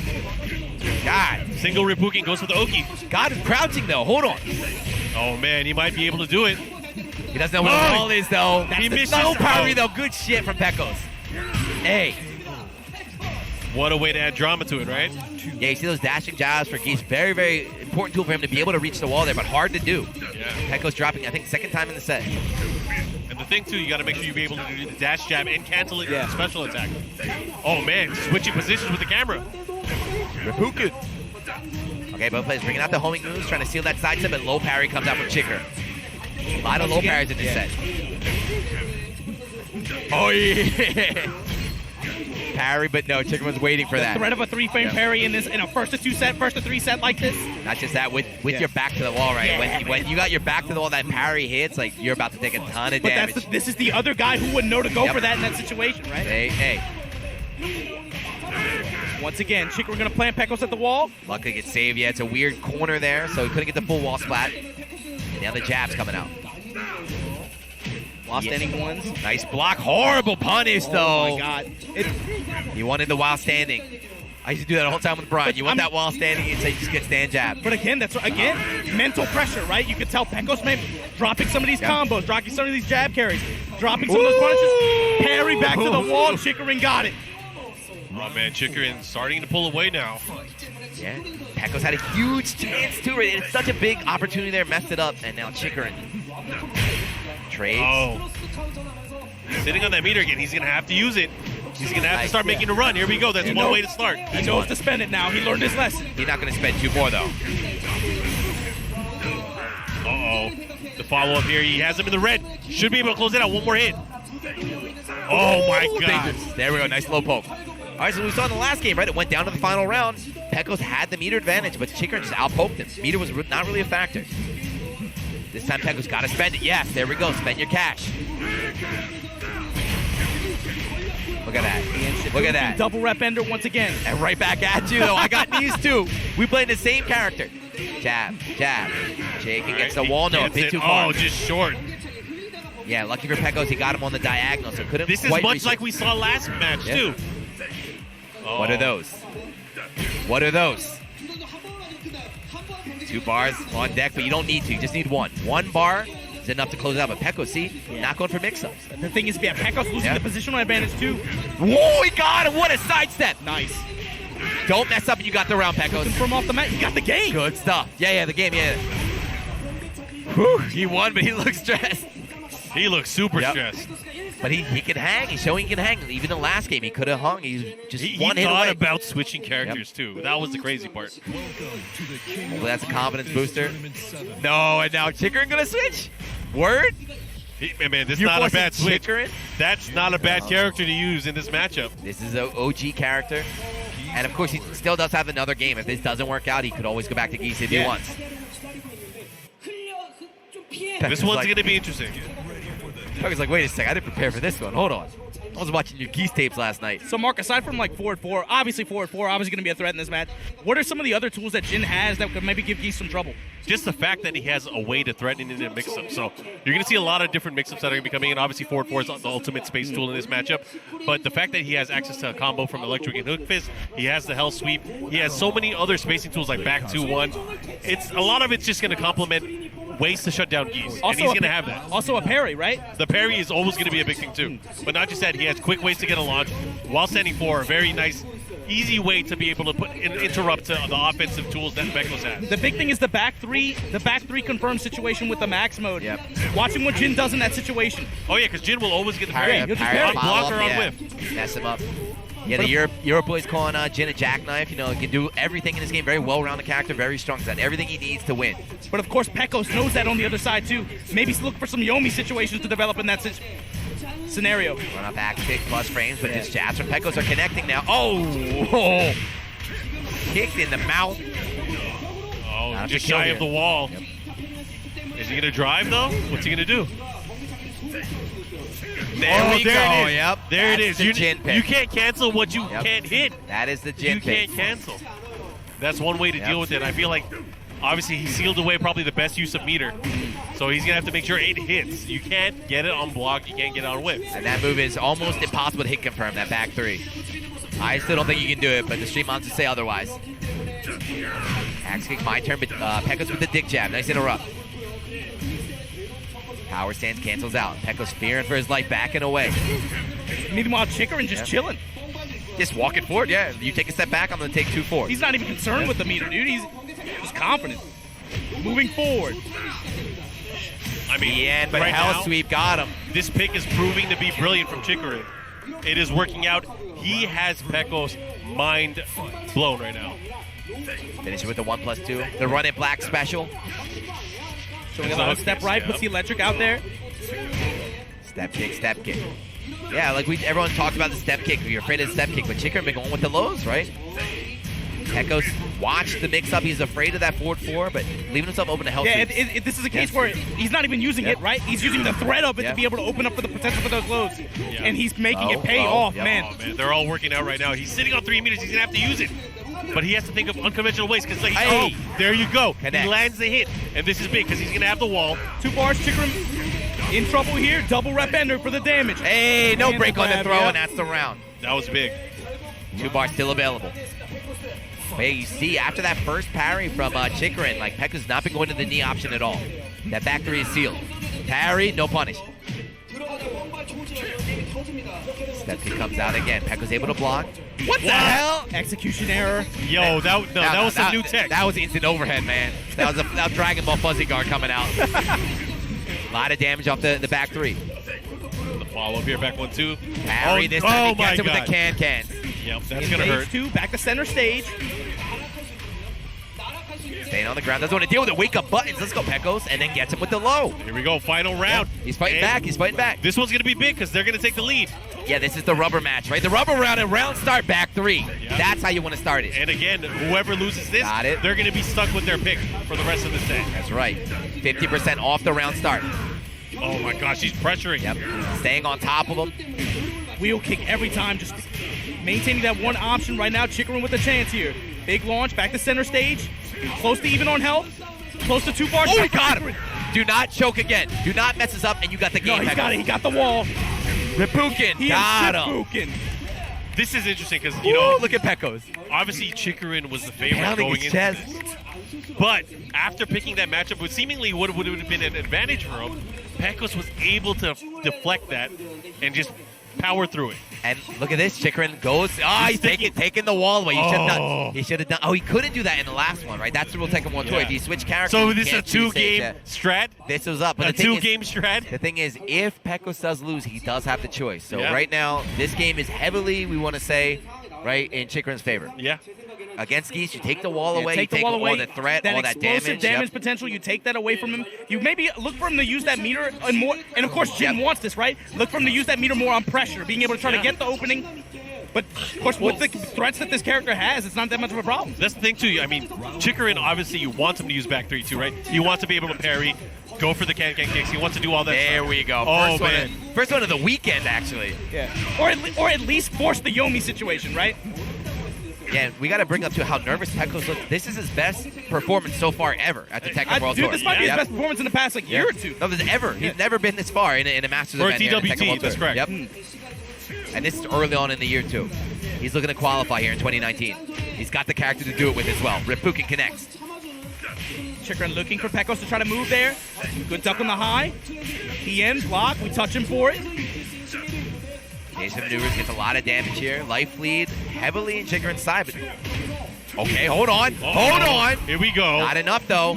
Still, any poke will do it. Any low poke, yeah, there it is. The step kick comes out. Or that long-ranging lunge kick. The dancer's legs come out and connect. Yeah, on these stages, you see Geese going not for really one-bar combos, but two-bar combos, right? Ending with the Raigo, the super, into the elbow for a lot of damage. Or like we were saying earlier, right? Typically for pressure as well. But that's gone. That option is gone now, right? The Jin pick. Counter hit here. All right, now taking advantage of the aggressive nature of Chikurin after the side steps, that tracking Magic 4. Oh. Nice. Counter hit. It's a screw here. Of course, the no wall is also going to affect Chikurin, right? Does not have any positional advantage. But he's willing to play that game just to be able to take away again. Comparatively, much better for Jin compared to Geese. There's enough to kill right now. Any back three connect, any max cancel combo. Oh, he crushed the low. Oh, this is big. Has an opportunity again to close it out. Pressuring with mids. Yeah, he dropped it. I can't believe he dropped that. And now Chikurin, two he rounds had up. enough meter to end it too. He didn't need any meter, right? He could have just meterless killed, took in the round, but uh-oh, Pekos. Geese is cold, man. He's got no shirt on. It's snowing out there. I mean, he's not done yet, but I mean, it's not looking really good in, nice block. In this matchup. Got the meter, got to spend it. Does he know how to spend it on this stage? We see Chikurin using his meter a lot more effectively whenever he's brought to this endless nice stage. Goes with the mid option, parry, no return. There we go, parry this time, we hop kick. Are you going to die with all that meter? Not like this. Maybe he's waiting for rage. Maybe that's what he's doing. I mean, he doesn't know how to use it. The easy option of, just going to the max, get the flow. He's not going to die, though, but this is where it's dangerous, right here. Let's start it.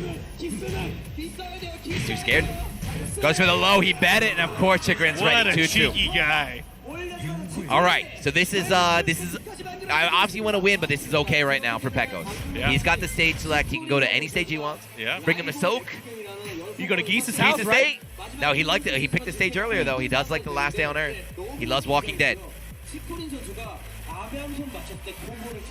He's thinking, drinking his water. This is big. Because, of course, whoever loses this got to go fight LowHigh. Yeah, and the thing is, something that stands out when you watch these two play, too, and this JP community talks about this a lot. If you watch Chikurin, confidence level, especially in neutral, right? But the big thing for Pekos, he's had, those combo drops, right? We've seen a lot of just thinking about switching characters, yeah. You can feel the pressure setting into him, but he has excelled in scramble situations to be able to get those two games, right? Here it is.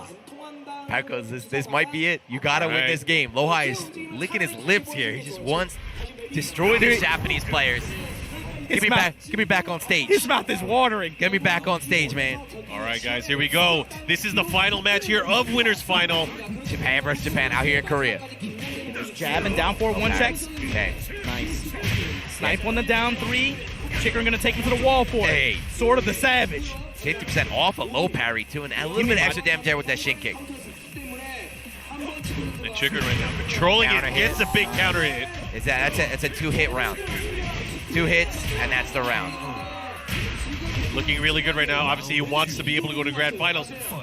Winner of this match will be waiting in Grand Finals, and of course, loser has to fight LowHigh from Korea, waiting. Yeah, this is one game also to determine. This is almost like a money match, and then points on the line. The winner's guaranteed at least second. Oh yeah. The loser might be out at third. Hey, Jake in sidewall, can't get the full damage there. Yeah, down 3 in the crouch jab. Get off. Tech on the 1+2. Uh-oh, here we go. The follow-up. He went for the parry on wake up. Low parry gets interrupted here. They come back. Hold on. Is he gonna rage art? Rage. Yep, rage. Mark, dead or alive? He's alive. He's alive. You were wrong. Who the hell changed You were the wrong. data? You were wrong, and that's match point here for Chikurin. Man, Almost in Grand Finals, 1 round away. Pekos hasn't been able to spend any meter yet. Don't write him off, though, because of it, man. 2 bars built. He's going to have to outplay him at least 1 or 2 rounds. Oh, no, but how did he get counted like that? But we've seen, he's a master of just dying with meter. Will he be able to finally utilize it? Another counter hit 4. Pekos is scrambling, man. Pressing too many buttons at the wrong time. Chikurin's ready. The end block, 3 bars on deck. Chikurin, what can you do? Nothing. Nice. Good patience there. Chikurin. Yeah, close games. And at the end, that final game, the download happened there. If it was a first to 2, right, it was a first to 2, Pekos would have won. But that's the beauty of making it this far. You got that extra game, get the data, and Chikurin now, grand finals. Oh, he did the Trump. He brought him in. Is he asking him for tips for the next match? Bro, what was that combo you did in the second round? What was that one? Tell me that. But yeah, this was our pick, right? Chikurin. The strongest in Japan right now. Well, our pick from the losers bracket is the other guy, LowHigh, right now. Yeah, so unfortunately, they ran winners finals and straight into losers finals. So the big thing for Pekos, you saw how much mental pressure he had playing that one set, right? And he was able to play really well. I mean, he did a lot better than I think a lot of people thought he would. But the big thing is, boom. Oh my God, that was the thing. Yeah, that's the thing that set it off. I knew we were gonna have a good set after that. After playing a first to 3 set like that, can he sit down, recover in time to go up against LowHigh and run the first to 3? It doesn't matter. He's gonna have to. Yeah, they're giving him a little bit of a break though. Luckily, it's not the classical. They just don't even get up, just stay in the seat, and they bring the guy. They're giving Pekos a little breather, walking around trying to forget about that last set against. Take notes, Chikurin. SKD. Yeah. Take notes. But here comes LowHigh. LowHigh though started the day off in the losers and just murdered everybody. So he's playing really, really well today. And despite Chikurin's expertise in this matchup, right? We talked about it. A lot of the just back 3 confirms. They worked out for Pekos in the first 2 games, and he just created scramble situations where he just won. And that's the thing. The pick with Jin, very, very smart. Obviously, it eliminated that guessing game. Yeah. It eliminated that ability for Pekos to be able to get in for free. As soon as he showed, hey, I'm willing to I'll win this Yomi situation if you even try to go for it. You essentially seal that from Pekos in situations where maybe he would rely on it in other matchups. Now all of a sudden he's like kind of nervous in a lot of those situations, right? Do I pressure with down 4 ones? Do I try to go down 3? Almost looked uncomfortable in a lot of those situations afterwards. So of course we talked about how well Chikurin knows Geese, but how well does LowHigh know Geese?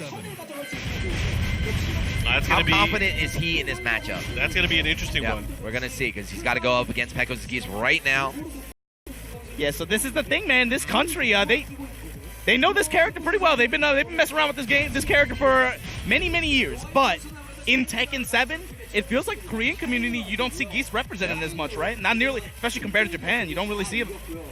I mean, even Japan was a late start. Yeah. Right? We always talk about that. This game is a legacy game. A lot of the players been playing the same character, for 10 years, 15 years. So, I'm fine with this guy. I don't need to learn how to fight Geese. But just now, we're starting to see how strong he is. The Street Monsters as well. Look at that. That's after Pekos won, too, by the way. You can see how nervous he was the entire set. Yeah, just pressure, dude, just nonstop. He was so close. He was so close. He's used to it, too. That's the crazy part. That's a well-traveled player. Against Chikurin on that kind of stage like that, it's just rough, man. There's a combo miss, right? That was the hand connected. Could not get the follow-up. Oh, no. And then go to that last game. I think all of the pressure called up to him was a blow-up. 3 rounds straight for Chikurin. Rage Art. Mark, I thought he'd be alive, too. Don't worry. It's okay. I thought he'd be alive with a pixel. I'm going to second-guess myself every day no James Chen's here. As soon as he made that touch, I knew he was dead. I knew it. Why'd you say anything? There it is. Yeah, that hurts. But he's not out yet. Of course, Pekos, you got another chance. You got another chance. We got to be LowHigh. Whoa, who's that? How'd that guy get in here? All right, if you guys are watching, we are about to get on with the losers finals. Winner of this match, we got from Korea, LowHigh, going up against Japan's Pekos. Winner of this match is going to go on to face Chikurin in our grand final. So right now, this match is going to be a race to 3. It's a longer set than normal. Let's see who's going to take it.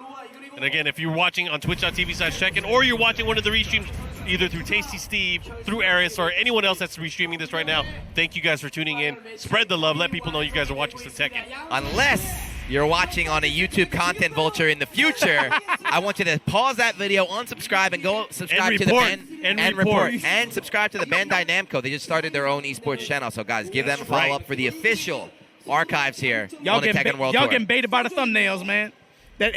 The Comic Sans is That- too that- good, that man. nasty Comic The Comic Sans is too good. All right, here we go. Twilight Conflict number 2. So let's go Geese for Shaheen. Round 1. Pekos versus LowHigh. Let's get it. First to 3 on Twilight Conflict 2. Pukin. Yeah, well, we saw LowHigh eliminating JDCR. Gonna get that balcony break right off the start. Does he want it? Oh, he does. I mean, not only having that, that heat going in, beating some of the best players already in the tournament, but he has the hometown crowd. That's the big factor here. Yeah. Yeah. Whether they We were are cheering in for him or Korea. against him, he's the only Korean left. They have to cheer for him, Yeah. right? All the knee fans. I'm cheering for him because Yeah. I don't want to get beat up if he loses. All the knee fans, all the well, we were here before, Mark. We saw it 2 years ago. Japan came out here and stole the prize. What a duck while standing 2 punish. That's the round. Slide on him? No. Not even necessary. LowHigh. Dude, it's momentum, dude. Momentum. He's just... Since he sat down today, it's just been clean. That's a tell right there, though. He thought the low was coming out, right? So Pekos goes for the safe option, but LowHigh's ducking. Could be a setup for later. Gonna put him at the wall. Yup. Clock out, take my 3s. I'll take that damage. Jab checks from Pekos. Yeah, good confirm as well. Sidestep, trying to put LowHigh with his back to the wall. This is where Geese does so much damage. Of course, Nice. What a whip punish. That was insane. just waiting. Spike, and then caught him trying to roll right Walks here. up, max range is down for 1, backed up, sees the whip, easy confirm after that. 2 rounds straight for LowHigh. Catches him running in, but too far to really get anything off that. Parry, He but- tried to yeah. do it again. Tried to parry, but the little delay on the axe kick from LowHigh saving him. Low parry, though. Get the wall, even though it's scaling, the Hwoarang 3D is going to hurt. Never mind, just wants positioning. That's too good. Goes to mid again. Why are you ducking, LowHigh? Interesting. Yeah. I don't know what he's trying to do here. He thinks the low is coming. He thinks Pekos is like a net player or something, but no, he's going to save that. Uh-oh, he caught him. That's the round. That's the game. He called him out. He was able to The score. crowd, like that Korea, is cheering. They're laughing. Pekos, no. Confidence, though. Yeah, he was up 2 rounds, right? Yeah. You're feeling yourself. You got the crowd on your side. You're up an advantage. Pekos has Pekos a coming off the smile. loss. Everything is on LowHigh side right now. just a He's clean willing to read go for that. on his face. Clean read at that point, and that's the thing. For Pekos, this dude plays with his heart on his sleeve, man. He's got 1 now. He's got 1. Pekos, where you going? Going Pick to it. Walking Dead Don't again? go random. Pick the stage. I mean, he knows that he's been going to Walking Dead every time. The last day on Earth.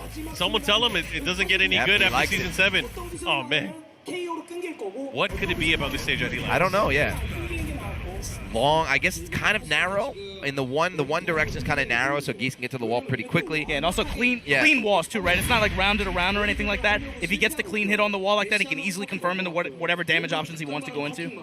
Kind of damage, but I mean, Shaheen also a wall monster. Yeah, and he can also be confident in the jab carry too, right? Max jab Yep. carry, he knows he's gonna go wall to wall each time. Come on. Pretty much just pick and choose his options from there.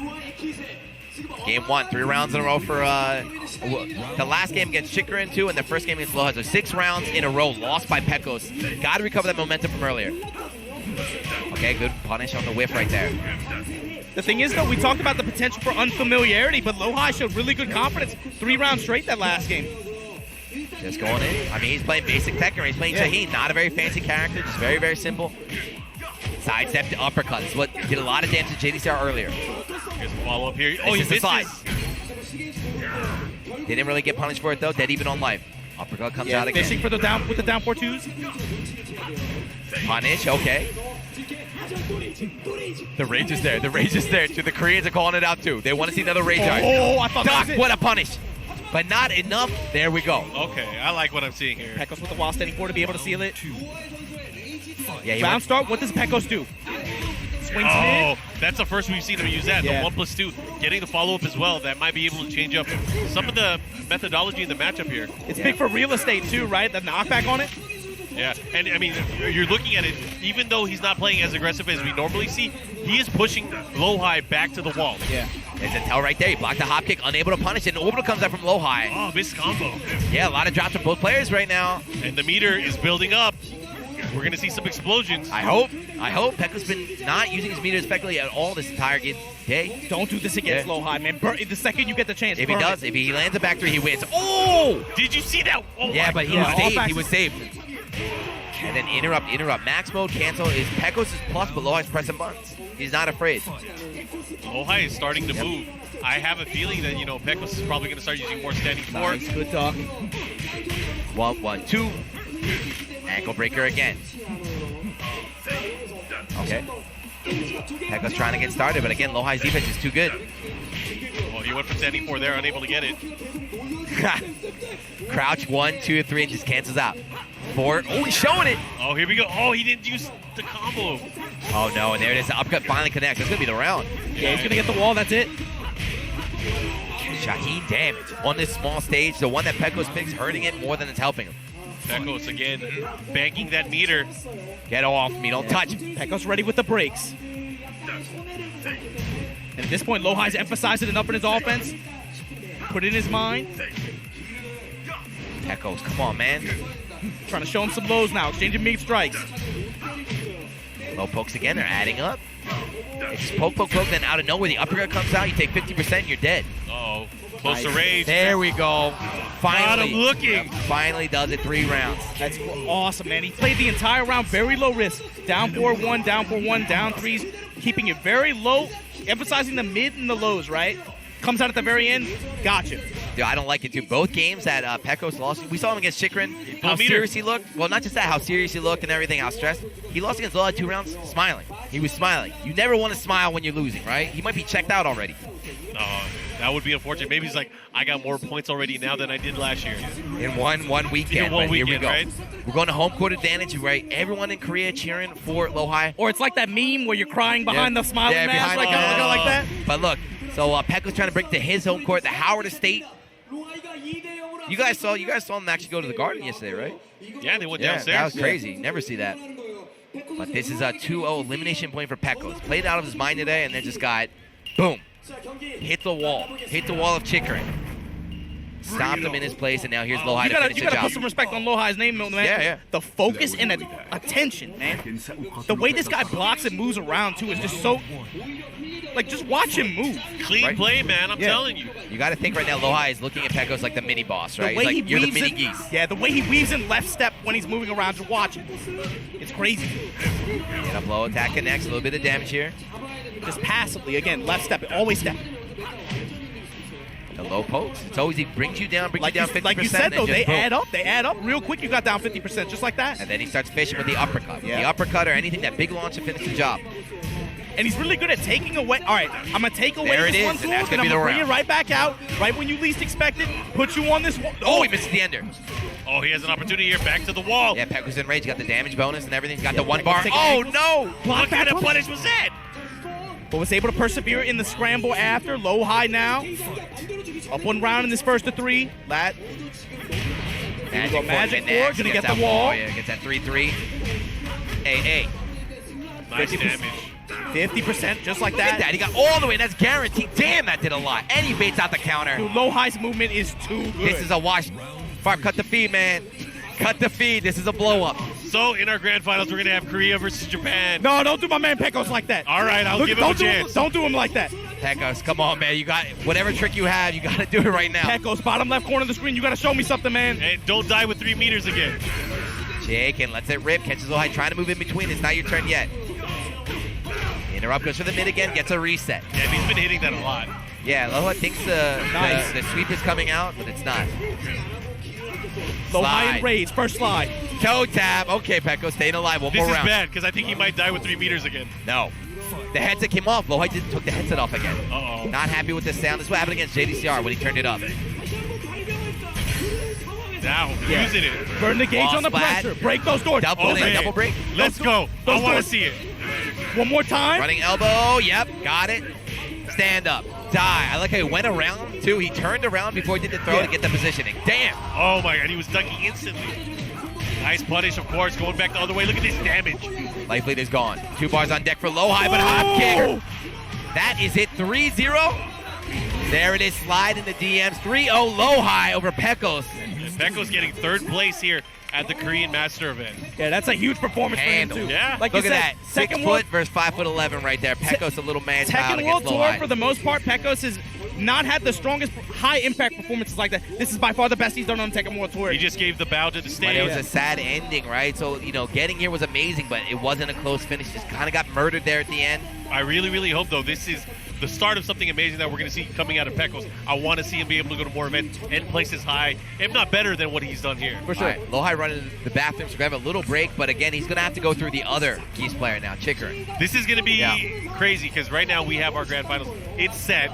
Korea versus Japan for all the marbles. And we heard it too. So today the crowd has been, they've been supporting each other, but they haven't been going too crazy. But now that it's only LowHigh, everyone is cheering for LowHigh. Anytime they land a hit, they're going crazy for LowHigh. Pressure's on Chikurin now. Yeah, my question, he has the benefit of being on winner's side too. My question is, how used is Chikurin to dealing with this kind of house, this kind of energy?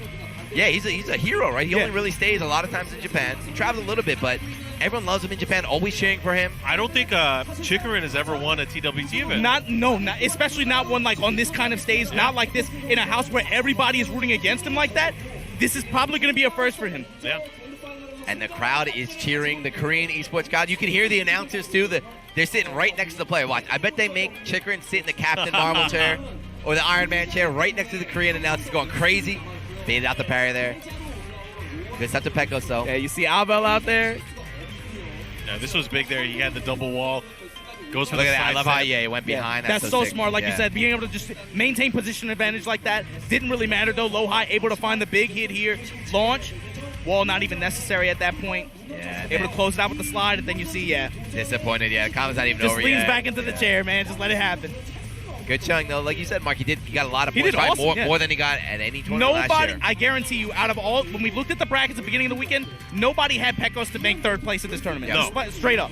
That's Nobody for did. sure. And it's just the start. We got to bring it back to it's just the start. It's only the second Masters event, the first one in Asia. Yeah, too. first So one. He's got a sponsor that's going to be traveling a lot. We Hopefully- have 3 straight weeks of master events happening. Right after this, you're gonna go to Battle Melbourne, Arena Australia. Melbourne with Tasty Steve. Shout out to if he's still restreaming, and then Rip, who's in the chat right now. Yep. You guys will be down out there. there. Then we're gonna go Yep. to Combo Breaker, and man, there's just gonna be a lot of action for the rest Combo of the breaker year. and thing, Also, you have the Taiwanese events that's going on, next month? Early Next June, month? yeah. Yeah, next month. I think that's It just doesn't, a ranking, dude. It does right? not That's a stop. challenger. That we talked about that earlier this weekend, man. There's something about this game. Post Tekken World Tour Finals last year, it feels like it is not stopped, dude. There's something going on, something big, a big event every weekend for go. this game. Here we go. No fancy intros here. The play just walking up and sitting down. And I called it. They're making Chikurin sit next to the Korean announcer table. He's gonna hear it. He's gonna feel it. We were talking about it yesterday. There hasn't really been a stop. I mean, even though TWT had a break, Tekken action. The game never had a break. It never had a break. I mean, we went from having our finals in Amsterdam, then we had EVO Japan, then we had like all these other events just happening left and right, even at the regional level, at the global level. There were just so many great Tekken instances. We've seen new heroes rise. I mean, Arslan Ash has made such an impact on the game, and he hasn't done anything for TWT yet. That's right. Nothing. That's wild, man. That's wild to That think is about. wild. That's wild to think about. Kudans has won the most money ever for a Tekken event.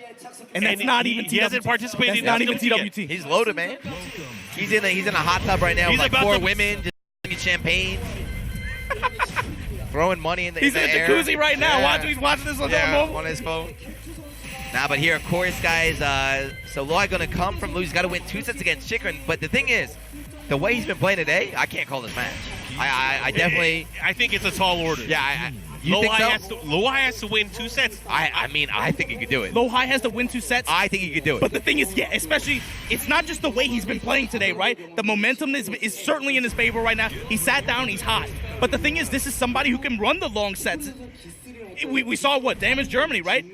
Back to the wall against Ulsan. Down, 2 games in 2 rounds? He ran it back. He ran the whole set. Yeah. Gonna have to do it again, and we have the whole crowd. They're gonna make some noise cheering for their boy LowHigh, guys. Thank you for tuning in. The final set of the day: Chikurin against LowHigh, Korea versus Japan.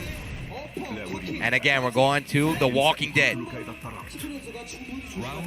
Geese got handled, right? Pekos really couldn't make Geese look good against LowHigh Shaheen. Chikurin, how are you gonna react to this matchup? What do you got? But remember what they say. You saw also Pekos able to excel in a lot of those scramble situations, but a lot of drops, a lot of unoptimized decision-making in some points. Chikurin is not going to have that. He was just waiting. You see how long he was ducking? He was waiting for it to come out. He got it, but no punish. Low parry. Nice. Uh-oh. And that's the thing, LowHigh is the type of player that makes those decisions, split decisions, whether it's just crouching in their face, ducking. He'll go for low parries when it's most unorthodox. Okay, ankle breaker here. I got one of those moves too. It just doesn't sound as damaging. Jab comes out. He's about to put that one bar though. He's willing to spend it. All right, if you land, yeah, nice whip punish there. That was dangerous, right? Any hit from Chikurin Awesome. could have been the round. LowHigh with the spacing too, able to hover just outside that range. Please put that 4 out there. Early meter usage coming out from Chikurin. Will get the wall. There it is. As if there was any doubt, put that rep on him. This is not Pekos. This is Chikurin. He's got these combos. Oh, nice dug. Getting the follow-up. Looking really good for Chikurin in this round, but will he be able to close it out? That's the key. And we talked about, too, against JDCR, LowHigh just robbing rounds after rounds after rounds. Jumping to low, okay. That was sick. What game is this? He jumped yesterday. He was doing it yesterday, too. I don't know why, but he was jumping yesterday. Looking like, man, this is some true love we making, man. This He's crazy. jumping out here. He's straight jumping. Hop kick fails the first time, just do it again. Connects, LowHigh, first hit. Oh, misses the follow-up. Another low parry. He's been getting a lot of them. Hey. Wake up buttons and Chikurin not holding on to meter, willing to spend it. Any chance he gets for this. Yep, and it paid off. It was definitely worth it. All right, gets some decent damage, but he has the positioning. Still in range, he has to confirm. Got him. He got it, and look at that. Look at that now. Chikurin at the lead. Look at that, and like 0 meter just burning. He gets the bar, he burns it, he burns it, he burns it, showing why Geese is such a strong character. Showing why he's the best Geese too. And for a lot of these other Geese players, they have the over-reliance on the meter. Chikurin can play without it. He's up 2-1 here, game 1. Ankle breaker. Chikurin counts a low of his own. Beautiful whiff punish. Sitting still, I know you want to press. But that was the first uppercut we saw from LowHigh. He's been doing a lot of work, right? The Yomi uppercuts. Chikurin able to punish, but eats an orbital instead. Same situation, LowHigh at the wall, gonna drip him. Chikurin enraged though, that bar almost built. Yeah. He only needs one touch to close out. Just needs one. How can he slap? He just needs one. Just needs one. He's fishing. Testing. He's fishing. No punish. My That's God. a sign. That's a sign. LowHigh did not punish. Oh, he got it. Ah! Off the crouch He's jab. fed it. Do it again. Yep. Yup. He knew it. Time. Armor on that move. Look at the time. LowHigh committing the Hey, guard. he got it. What's No, that no. LowHigh's coming. Hey, airborne Shipuken. LowHigh looking a bit bothered. Chikurin needs to do this. He needs to extinguish the flame that LowHigh has right now. That If he was a doesn't good do start. if that doesn't do it, he's gonna have a wild ride ahead of him. You don't have faith in him if it goes to a reset? If LowHigh gets the reset, I think it's wide open, but I just feel like anytime someone gets a reset, that momentum is tough to deal with. Dude, that was the first round, right? I mean, JDCR lost we've how never many? seen Chikurin in a grand finals at a TWT event. This How is he his going year. to deal with this? This is his year. I mean, anytime we watch him play, too, like in Japan, there's never, even when he loses, there's never any, you never feel like he's panicking. He's never, even when he loses, it's outplayed. Dr. Cold? Yeah. So here, good play, smart stuff coming out from LowHigh, going to go to the endless stage, take that wall away from Geese. But yeah, jump back, air fireball. No robbery for you, LowHigh. We got tools for that. Low parry, right back at you. Okay, no wall, so not that scary. Gonna run in. No, just cancel out the Ripuken. big push back to neutral. This is it's going to be much more emphasis on this kind of neutral gameplay, right? Yeah. Looking at the last match, just seeing how they're able to space against each other, how they're able to pick the post. Chikurin is not doing bad in that department. I feel like he can bang with the best of them. But you look at that too, right? So whenever Pekos blocked the hop kick from Shaheen, bad punish, right? 1-2. Chikurin optimal every time. Every single time. Optimal. Jackson then just backs up, confident in the long-range gameplay too.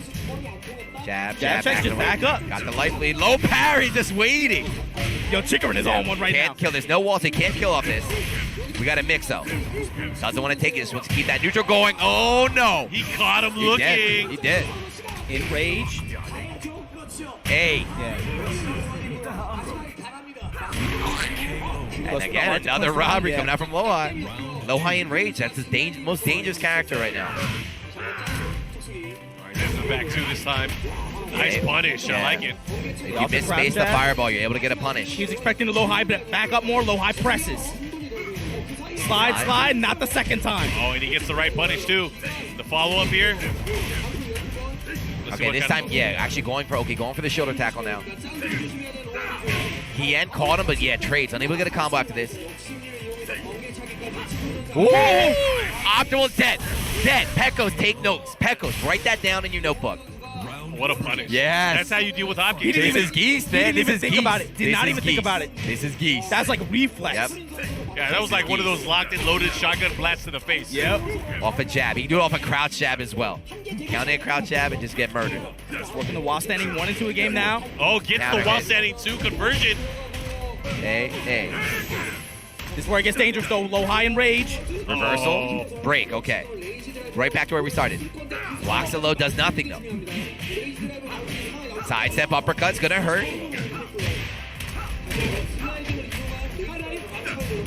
Chikurin jumping again. He's just, oh my God, this guy's a god. He said, my socks are wet. My socks are wet. Let me jump. He's trying to run the time as well. Sidestep confirm on the range drive. Is that gonna be enough? Yeah, no, definitely. Run up slide. Hey. All right, look at this. Now LowHigh in the lead here in match number 2. You guys see people of the production team that's working here at this convention? They're losing their minds too. They're out of breath. They want LowHigh though. They definitely are cheering for LowHigh. They all want Korea to win this. Max range down 4s. That's good on LowHigh though, man. Able to again survive that storm. Force Chikurin to burn that bar on pressure. Showing a lot of step left. Chikurin hovering outside that range. Got 2 bars. Now We got 2 bars now. We got the super combo here. LowHigh working the lows. Down 4s. Down 3s. Factory, no. Chikurin now fishing at this point. Just low poke. He blocks the mid and LowHigh counts a low poke. Backs away. They're playing Tekken, dude. No punish. Got it the second time though. Hey. Oh, brilliant persistence here. He didn't go for the shoulder. Doesn't matter. Here we go. Final round. This is such an important round too. Yeah, this is big. Chikurin will be able to build that second bar here. On this stage, he does a lot. Damn, what a whiff punish. Gets a follow-up too. Max range 1+2. Slapping him. Trying to seal the step. He knows that LowHigh. Look at the way he just rotates around to the left side. Finds the low parry. No wall though, so not going to be a lot of damage. You can afford to take these here. Slide it out though. You see that LowHigh starting to crouch now. He's starting to crouch. Yep. He's saving it for final round. It's not enough though. Oh, this is going to be big because now he has range and he has meter. What's he going to go for? Is it going to be a super situation? Oh my God. Down 4-1, able to beat it out. 1-1. He waited a little bit right. Down 4-1. Little pause there, so nothing came out. Does it again. Call Chikurin pressing a button. 1-1. LowHigh confident. That's a big round, and man. Chikurin immediately didn't go to character, went to stage, knew exactly what stage he wanted. Always picks this stage. The nicest mansion in all of Japan.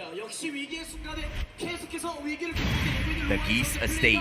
Yeah, that last round Chikurin won, but of course we saw, right? LowHigh won, but Chikurin had 2 bars on deck, right? Any touch, that could have been the round. We saw some new punishes too, some stuff Pekos wasn't doing. This is why this is the best Geese. If Chikurin commits this Let set, it rip. at some point LowHigh's going to have to win in one of these walled stages like this. He's going to have to outplay Geese. Bring it on. Well, we'll see how this one plays out. I mean, obviously there were no walls in the last game, but we saw what happened last time there were walls. Let's see who's going to pull it out. Okay, while sending 4. There we go. Nice whip punish from Chikurin. Good start. Taking his legs from him. And you don't want to have your back to that wall. You don't want your back to that wall. Chikurin doesn't care though. He's willing to stand there. Yeah. Got the life lead. Okay. No, try to punish a bit too slow though. Mixing up the stand jabs with the crouch jabs as well. You gotta kill. You have to kill LowHigh though. We're at least in double digits right now. We are at least in double digits of LowHigh come from behind victories. He just needs 1 while standing 2. A hop kick is enough. Chikurin knows that too. He's backing away. He's scared. Okay, nice whip punish. Shot range too late on the whip punish, but yeah, able to get, again, staggered jab pressure, then goes into the low. He took off the headset again. What are those? What are those? LowHigh took the headset off. He's gonna power up. See, sidestep, no whip punish down. I'm slowly starting to see Chikurin getting used to the spacing in the matchup. I feel like he's playing with more confidence. He's downloading LowHigh faster than LowHigh's downloading him. Maybe he got the good Wi-Fi. Hey, we got 1. Sidestep screw. Okay, LowHigh combos. Just goes for this unscaled damage at the end. On it, god damn. Nice. Man. Strong response from LowHigh there. Chikurin, no, gonna get that 2-bar. Slide comes out. And that's a tool we really haven't seen too much in the matchup. But that slide could play a huge factor. Yep. I mean, it is still a guess from LowHigh, right? He's got to be confident if he's willing to bring it out. There we go. Meter burn at the wall like this. Peels him off. Puts him right back on. God damn. Double rep. There we go. And then, the standing ones mixing. Again, those 1 buttons from Geese are so good. You see how optimal his combo is too, right? Even with the sidewall, still able to get 50-60% low parry. Low parry right off the bat. Break it. Hey, screw still available. Running elbow, yes! Couldn't get the 3rd one, but damn. We got Twitter video comments, there it is! Holy shit. He got super. Flower pedal He got super. Stop. Putting you on this wall. Oh my god, you're dead. 2 bars. Raging storm. Stand up. No, just gonna kick him while he's down. God dang. And look at that, Chikurin 2-1 right now. 1 match away from taking his first stage jump. Where's Event Hubs? Is Geese a strong character? We need an article on that.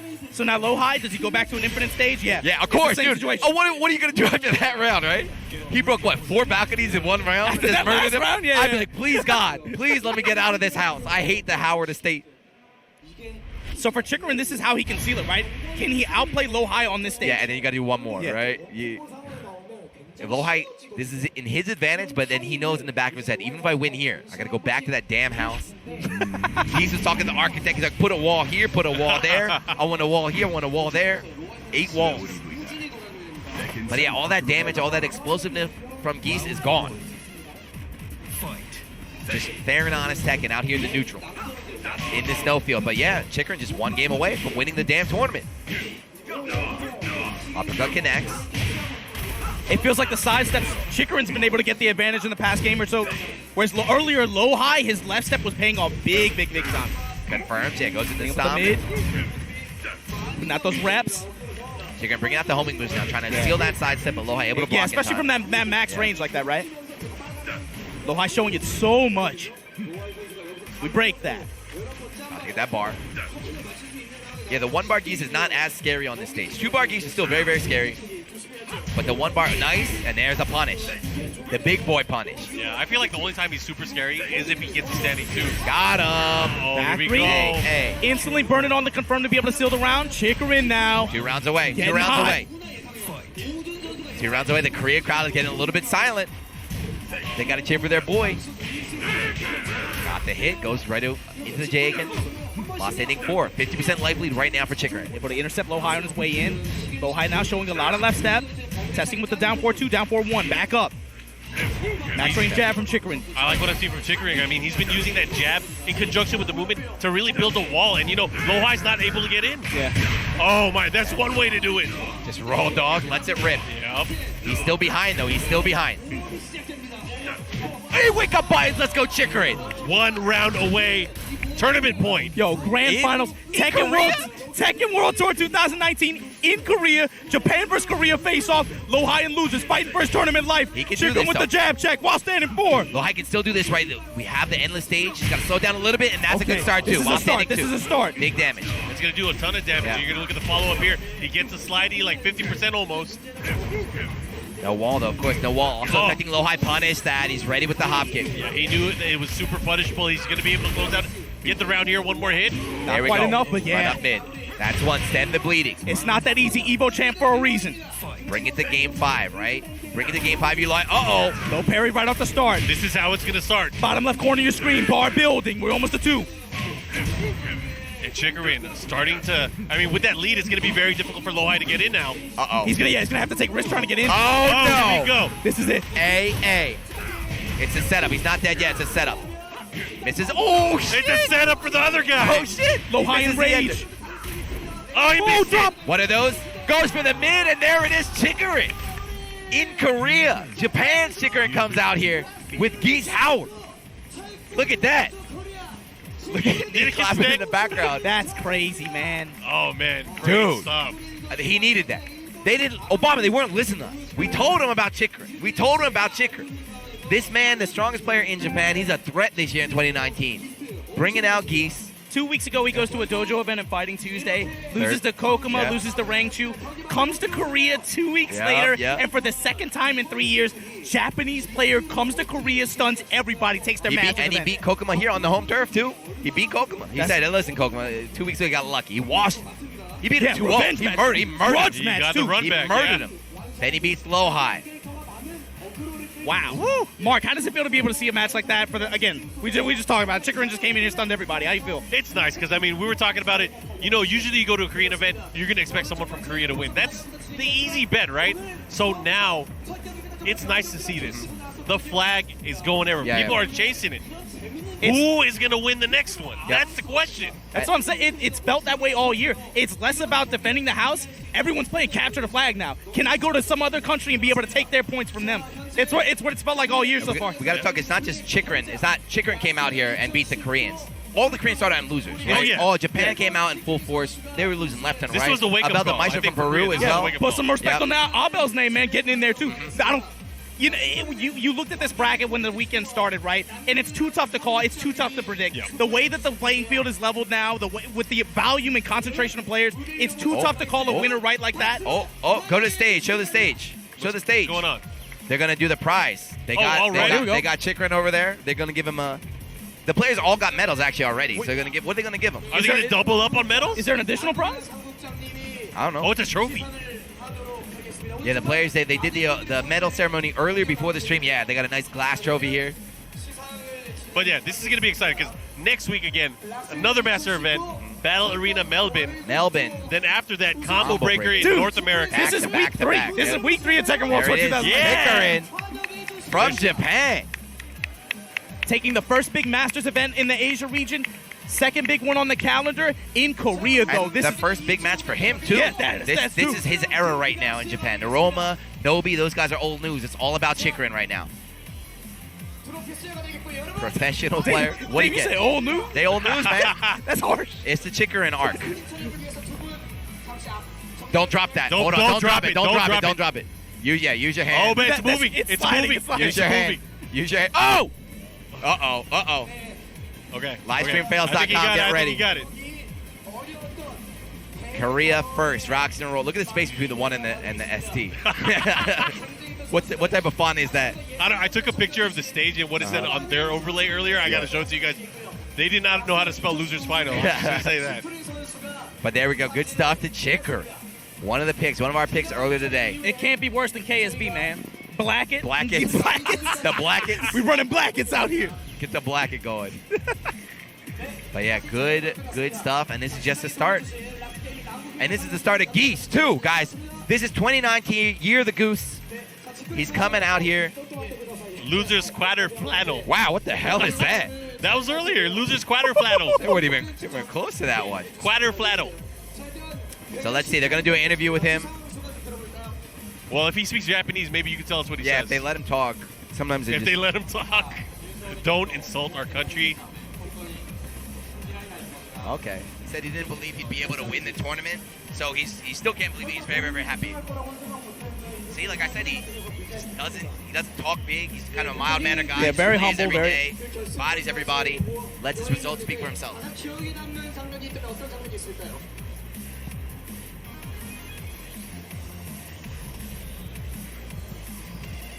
Damn.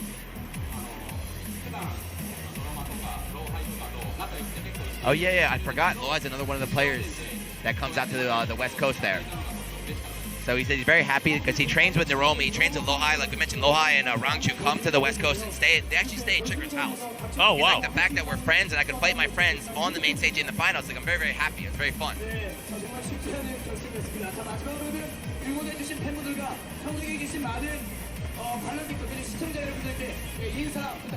Man, Korean commentators are hype even when they ask questions.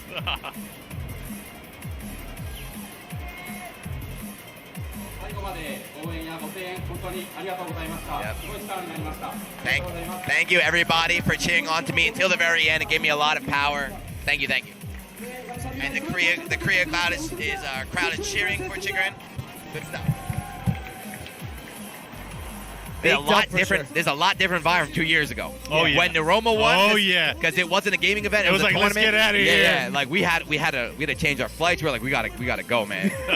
You could hear the rumblings. You could hear the rumblings in the crowd. We're like, we gotta get the hell out of here. They're pissed. I had fun. I don't know about you guys. This has been a great weekend for Tekken action. And, you know, like you said, it's only the third week.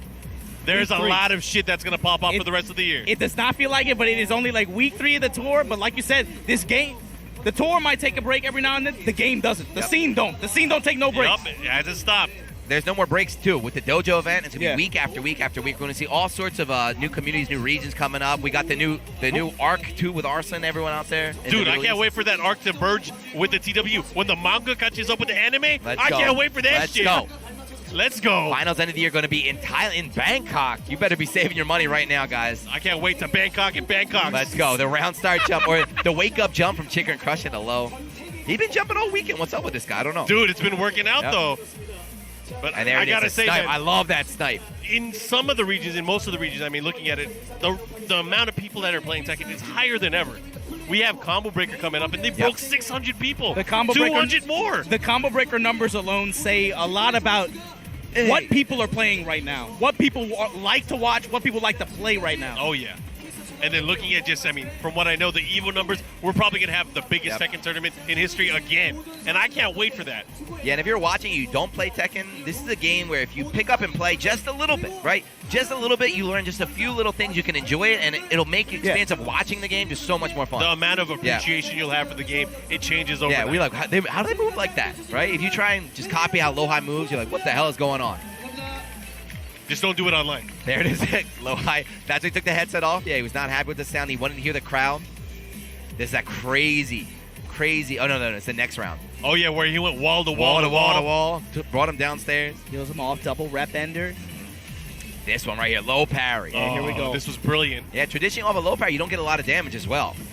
Welcome to USA. Yeah, here we go. But not in the Geese estate. Still gets him right to the balcony, running elbow. Right here. Another break, and this is the round. Geese is nuts. Oh, yeah. The way this all added up. Run up. Hook him up. Give him one of those. That shit is so cool. Storm. Oh. And then the final one to close it out. Yes, confirm off the back 3. That's 1.